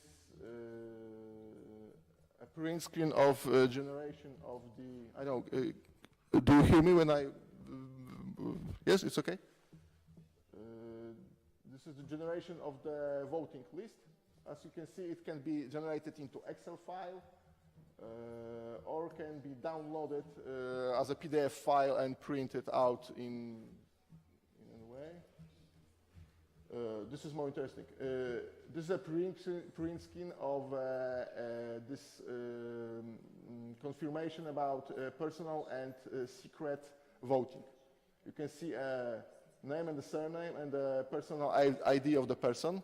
This document is one of the elements of the voting package. This is an example of an address label. What is important, if you generate the files and confirm it in the system, it is impossible to print them once again. This is one of the business assumptions. It is made in order to avoid, for example, sending the package twice to the same voter. It can cause some problems if someone, for example, create the file and will not save it on his computer and mark the file as printed out. And it can cause some problems. It is, of course, admin can make it available, but it's one of the support elements of the admin work. This is a print screen for generation of address labels. As you can see, this is our most common format of stickers used for labeling. The format, also the system allows to generate documents in European and American format. As in the USA, the format of the paper is not A4, but a letter which is slightly different, and in order to keep the formatting of the page on the appropriate level, we need to use a different format of labels, of blank sheets, and so on. So you can print the labels in any format. Okay, this is a starting page for for our voters. This web page is accessible in the open internet during the registration. Those information are always managed by our legal office. Yes, we can put this information and change it during the work. We don't have to reprogram the system in order to change the information. Start your registration, fill in your address data, and check the status of your registration. This is the second step. Voter, choose a country, in this case Austria. Then he can choose a commission. Here you can see the number of voters already registered in the commission. It is useful during when someone wants to know how many people are going to be in the queue in the embassy, for example, in case of personal voting. Here are the possible options of voting. During last elections, most of commissions were only postal commissions. But for example, in Vienna, there was a hybrid system. One could vote in person, but he also could vote by post. What is more, I think it was one of the few commissions where a voter came to the consulate and pick up his package. There were only few around the world due to COVID restriction level. In Austria, those days it was lower than, for example, in UK or in Germany. So that's why at the beginning, at the pre-configuration of the system, every commission was given a parameter about the type of voting possible. This parameter we was able to change the parameter for the second round. It also happened because of the lowering the restriction level, for example, and the commission which at the first round was only for postal voters, in the second round it could be voting in person, for example. It was possible from the practical and technical point of view. I'm not sure if our legislation allowed that, but it's a case for you to have this opportunity to change if your legislation will allow that, it can be useful. Okay, this is a page where the voters put his personal data. Here, this is very important. I suggest you to also think about this. We also have diacritics in Poland. Yes, I think in Moldova as well. The letters which are unique for your alphabet. There are always some problems with the keyboard while someone using a computer or the appropriate language in the mobile. This allows to put the diacritics adequate to the surname. Because our registration requires diacritics. We do not use the name from the MRZ file, MRZ field from the passport when only those classic Latin letters are used, but the diacritics as well. As you can see, this is W. This is a letter which exists only in Polish alphabet. It's a typical form for putting some kind of data. Some fields are obligatory, some not. Some are checked against, let's say, proper, for example, this national ID always consists of 6 numbers, which shows the date of birth, and 5 numbers, which are unique for every person. It also consists checksum, for checking the correctness of the number itself, and the gender of the voter. One of the numbers stays for the gender of the voter. Okay, this is an important issue.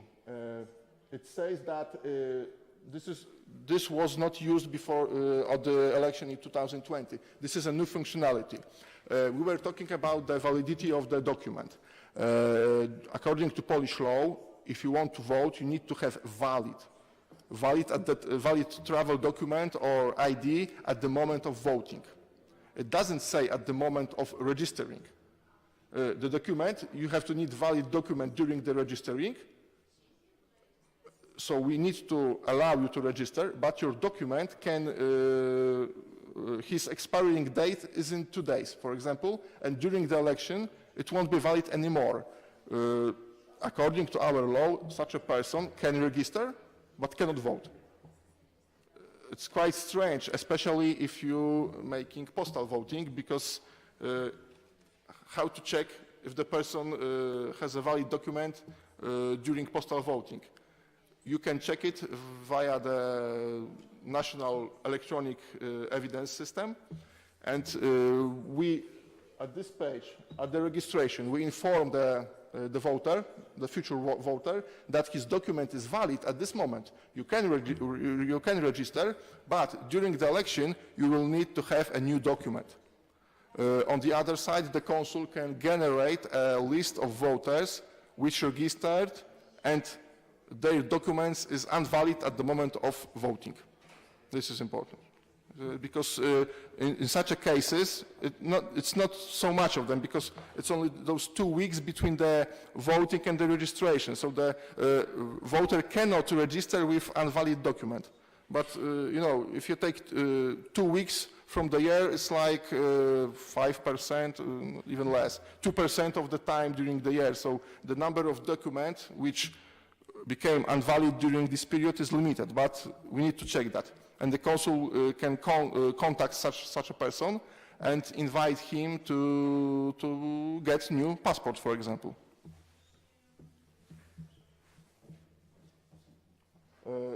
This is a box for giving the address abroad. As I said, it's a blank text field. At this moment, we do not use separate, thank you.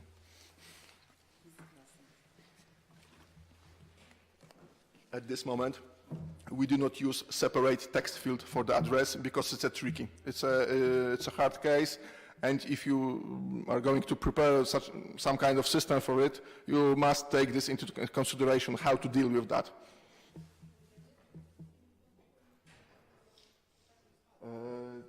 Those fields are used for giving your address in Poland.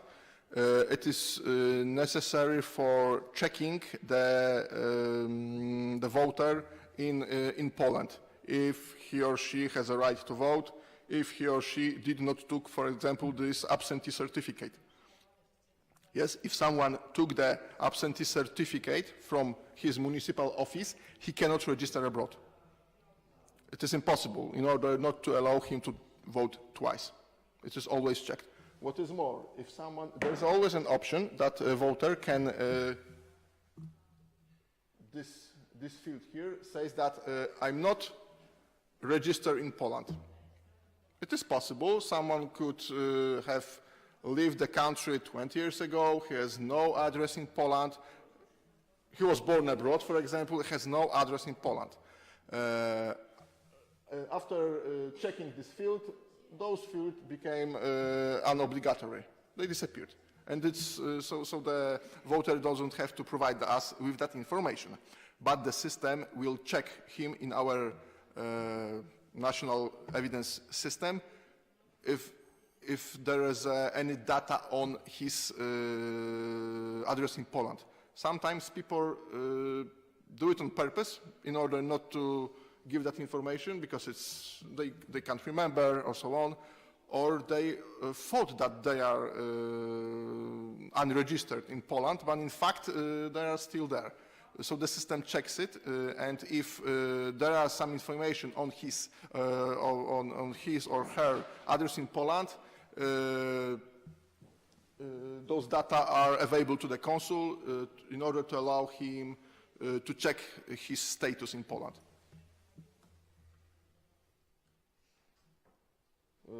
After the registration, the voter sees all the data, he can check it, or back to the previous steps if he wants to make some correction. What is important, at this stage, we have first verification of the citizen in the electronic system. On the basis of this data, surname, first name, name of father, and date of birth, there's a first check in the electronic evidence. It's only true-false check. System only, our evidence sends information to our system confirming such a person exists in evidence, or such a person does not exist.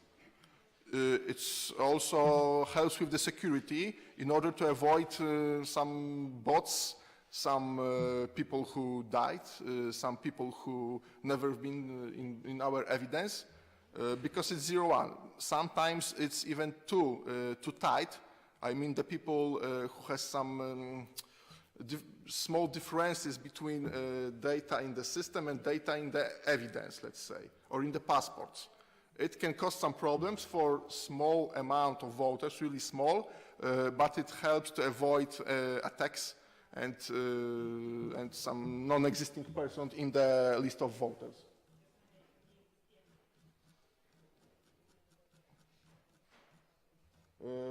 After finishing registration, voter can download a confirmation.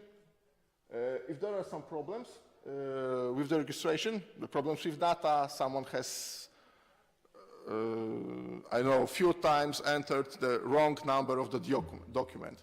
He will get such kind of information. It's also one of the templates, so it can be changed during the preparation of the system. Here's usually contact data for the consulate. So he or she can call in the consulate and register with one of the alternative channels. This is a page on which you can check the status of your registration. In order, you need to give your name, surname, national ID number, and CAPTCHA. And after clicking check your status, you will get information about status of your package, status of your application. This one is used for, it's also a new functionality which allows Consul to fasten the process of verification of address data. We put a new button on the screen for Consul.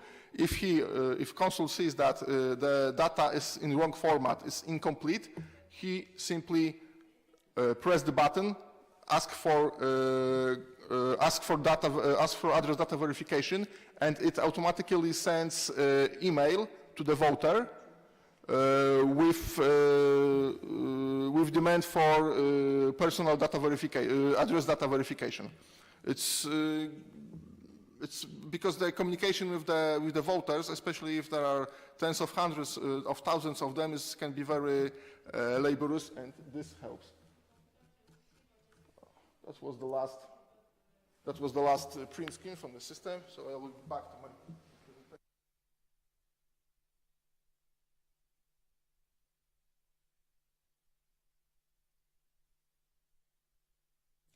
major issues concerning registration and voting. From my point of view, I'm not a lawyer. I'm more like a business analyst, so my perspective is quite different, let's say. First of all, legal compliance and accountability. Both ballots and certificates of absentee voting certificates, as well as the confirmation of secrecy and voting in person. We need to decrease the possibility of making a man mistake. For example, sending 2 ballots to one person, sending them to a wrong person, giving someone the possibility to vote twice. As I said, the system doesn't allow to vote twice, but if Consul will make a mistake and will prepare the certificate and at the same moment will not put that information about the certificate to the system will not know about it. So the construction is forbidding the consul to generate the certificate without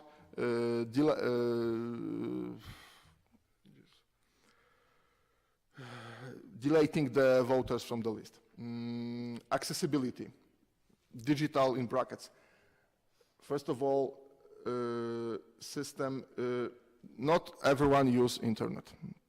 It's a mantra, we say that for a few years. It's less and less people who doesn't have a smartphone, but we still need to give them an opportunity to register by an alternative channel, in person, by post, by email, by phone. It's the decision of the, in my opinion, politicians which channels, but in my opinion, we still need to take into the consideration the people who are digital illiterally. Also, in Poland, our application, especially the public page, needs to obey some, I mean, WCAG is Web Content Accessibility Guidelines. So the application needs to fulfill some kind of European regulation on digital accessibility of the application. Appropriate format and completeness of the address data. I mentioned that before. It's a tricky issue, and on the other hand, very important in case of postal voting. Complete and appropriate address data is essential for sending the package. Scheduling and division of work. As I mentioned, the number of packages per one commission was up to 20,000. It's a lot of documents, a lot of paper. You need to divide the work between different people. At this point, I can tell you about one of my reflections. Let's say, now it isn't possible according to Polish law, but it's a good idea to, if you assume that there will be possible hybrid form of voting. I mean, in person and by post. In my opinion, it's a good idea to make two separate commissions. One only for person voting and the second one for post voting, in order to not to mess the work. What is more, the payload of work for the members of the commission is different. Imagine the people who from the commission which serve the in-person voting has to be in the post voting place from 6 a.m. in Poland. I mean in Poland, our experience, from 6 or even 5 a.m. Sunday morning till the end of county code votes, which can be Tuesday morning. Yes, so it's like 3 full days of work. It's impossible, of course. So splitting the commission and the types of voting is easier for managing the documents and after that the voting. We haven't practiced that, but I think it's our common opinion that it may help. Laborious and time-consuming activities. Particular activities during this voting preparation and registration and counting are especially laborious. I mean, all the activities connected with sending the packages, a lot of paper to prepare. Not only during last election, for example, in the UK, a lot of people outside of the consulates from the embassy were involved in the process. I mean, scouts, priests, nuns, even Mr. Ambassador, as far as you remember, was involved in preparing the packages. Yes, because it was plenty of work and the time schedule was very, very tight. Identification of potential errors areas. People make mistakes. It's standard. We cannot avoid that, and the system needs to help them to avoid those mistakes. So during the business analysis phase, you need to think about the possible errors and how to avoid them. Flexibility and quick implementation. The case which I mentioned before, the new electoral commission in one of the countries. Yes, the system needs to allow to make such kind of intervention. The least but not last, the security. I mean the security of ballots, a security of voting, a security of the system. It's a very important issue. I won't give you much details about this at the moment, but if you're planning to prepare a system, it needs to be verified by appropriate institutions. Some deep penetration tests, some checking against DDoS attacks, appropriate network devices and network security devices. This is important. This can be very costly. From my experience, preparation of the system itself won't be as costly as giving appropriate level of security and appropriate level of accessibility during the elections.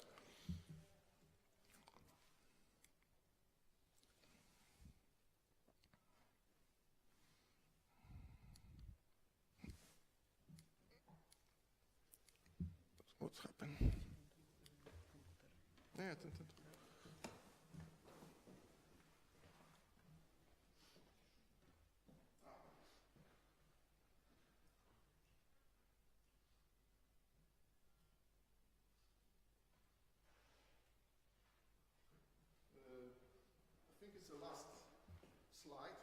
lessons learned and future improvements.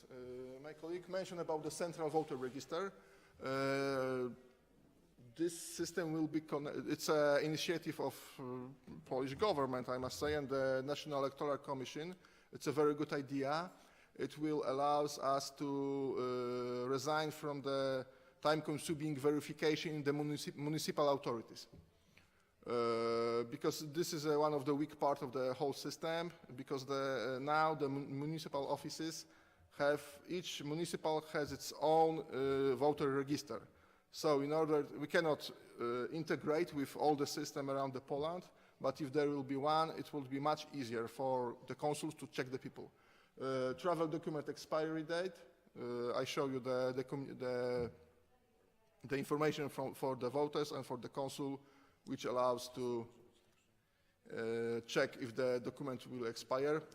Communication, and statistic and public information. We prepared additional web pages in order to decrease the amount of work connected with giving information to the public. So the journalists will have constant access to all the statistics about the registration progress. They will just enter the web page and check by themselves how many people already registered and where.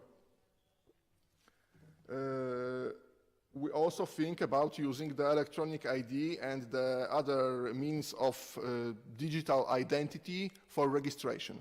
I think when the central voter register will enter into operation, it may be the only option for the voters inland.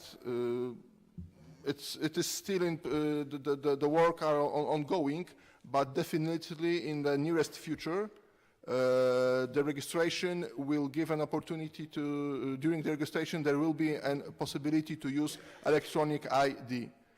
Nowadays, especially during the pandemic, the process of acquiring different means of digital identity speed up. So it is possible to use new options. For example, you can check your identity by putting a smartphone on your document with electronic layer, a passport or an ID.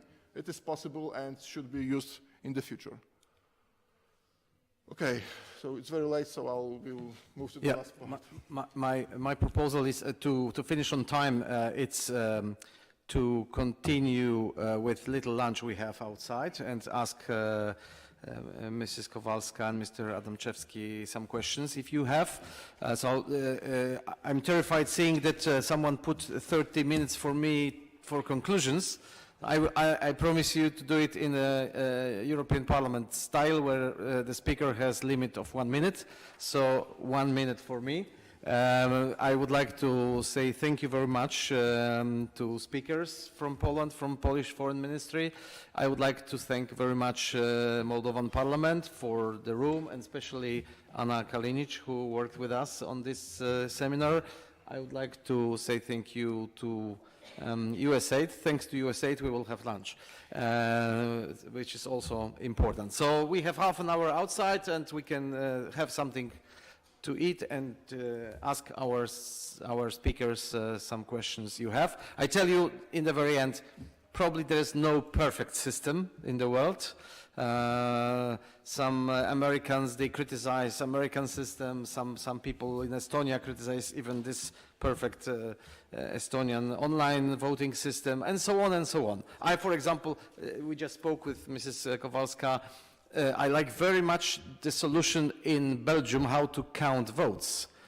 In Belgium, I don't know if you know, before putting your paper ballot to the box, you scan it. There is a special scanner at every polling station. You scan your vote, your ballot, and then you close it and you put it to the box. So they still collect paper ballots, but if they close voting at 8:01, they publish results, not exit polls, results, because the scanners are connected with the machine, computer, who is counting the votes. So 1 second after closing, they have full results. So this is also one of the solutions which can make the process faster and easier. Yeah. So as I said, there is no perfect system. Think, please, we are at your disposal as an institute. If you need any other expertise from other countries, we are ready to deliver it. Thank you very much once again. For information, our speakers from Polish Foreign Ministry will meet tomorrow with the Moldovan Foreign Ministry, and they will maybe go into some details deeper, and they will be examined by Moldovan colleagues regarding the organization of elections abroad. So thank you once again, and I invite for lunch.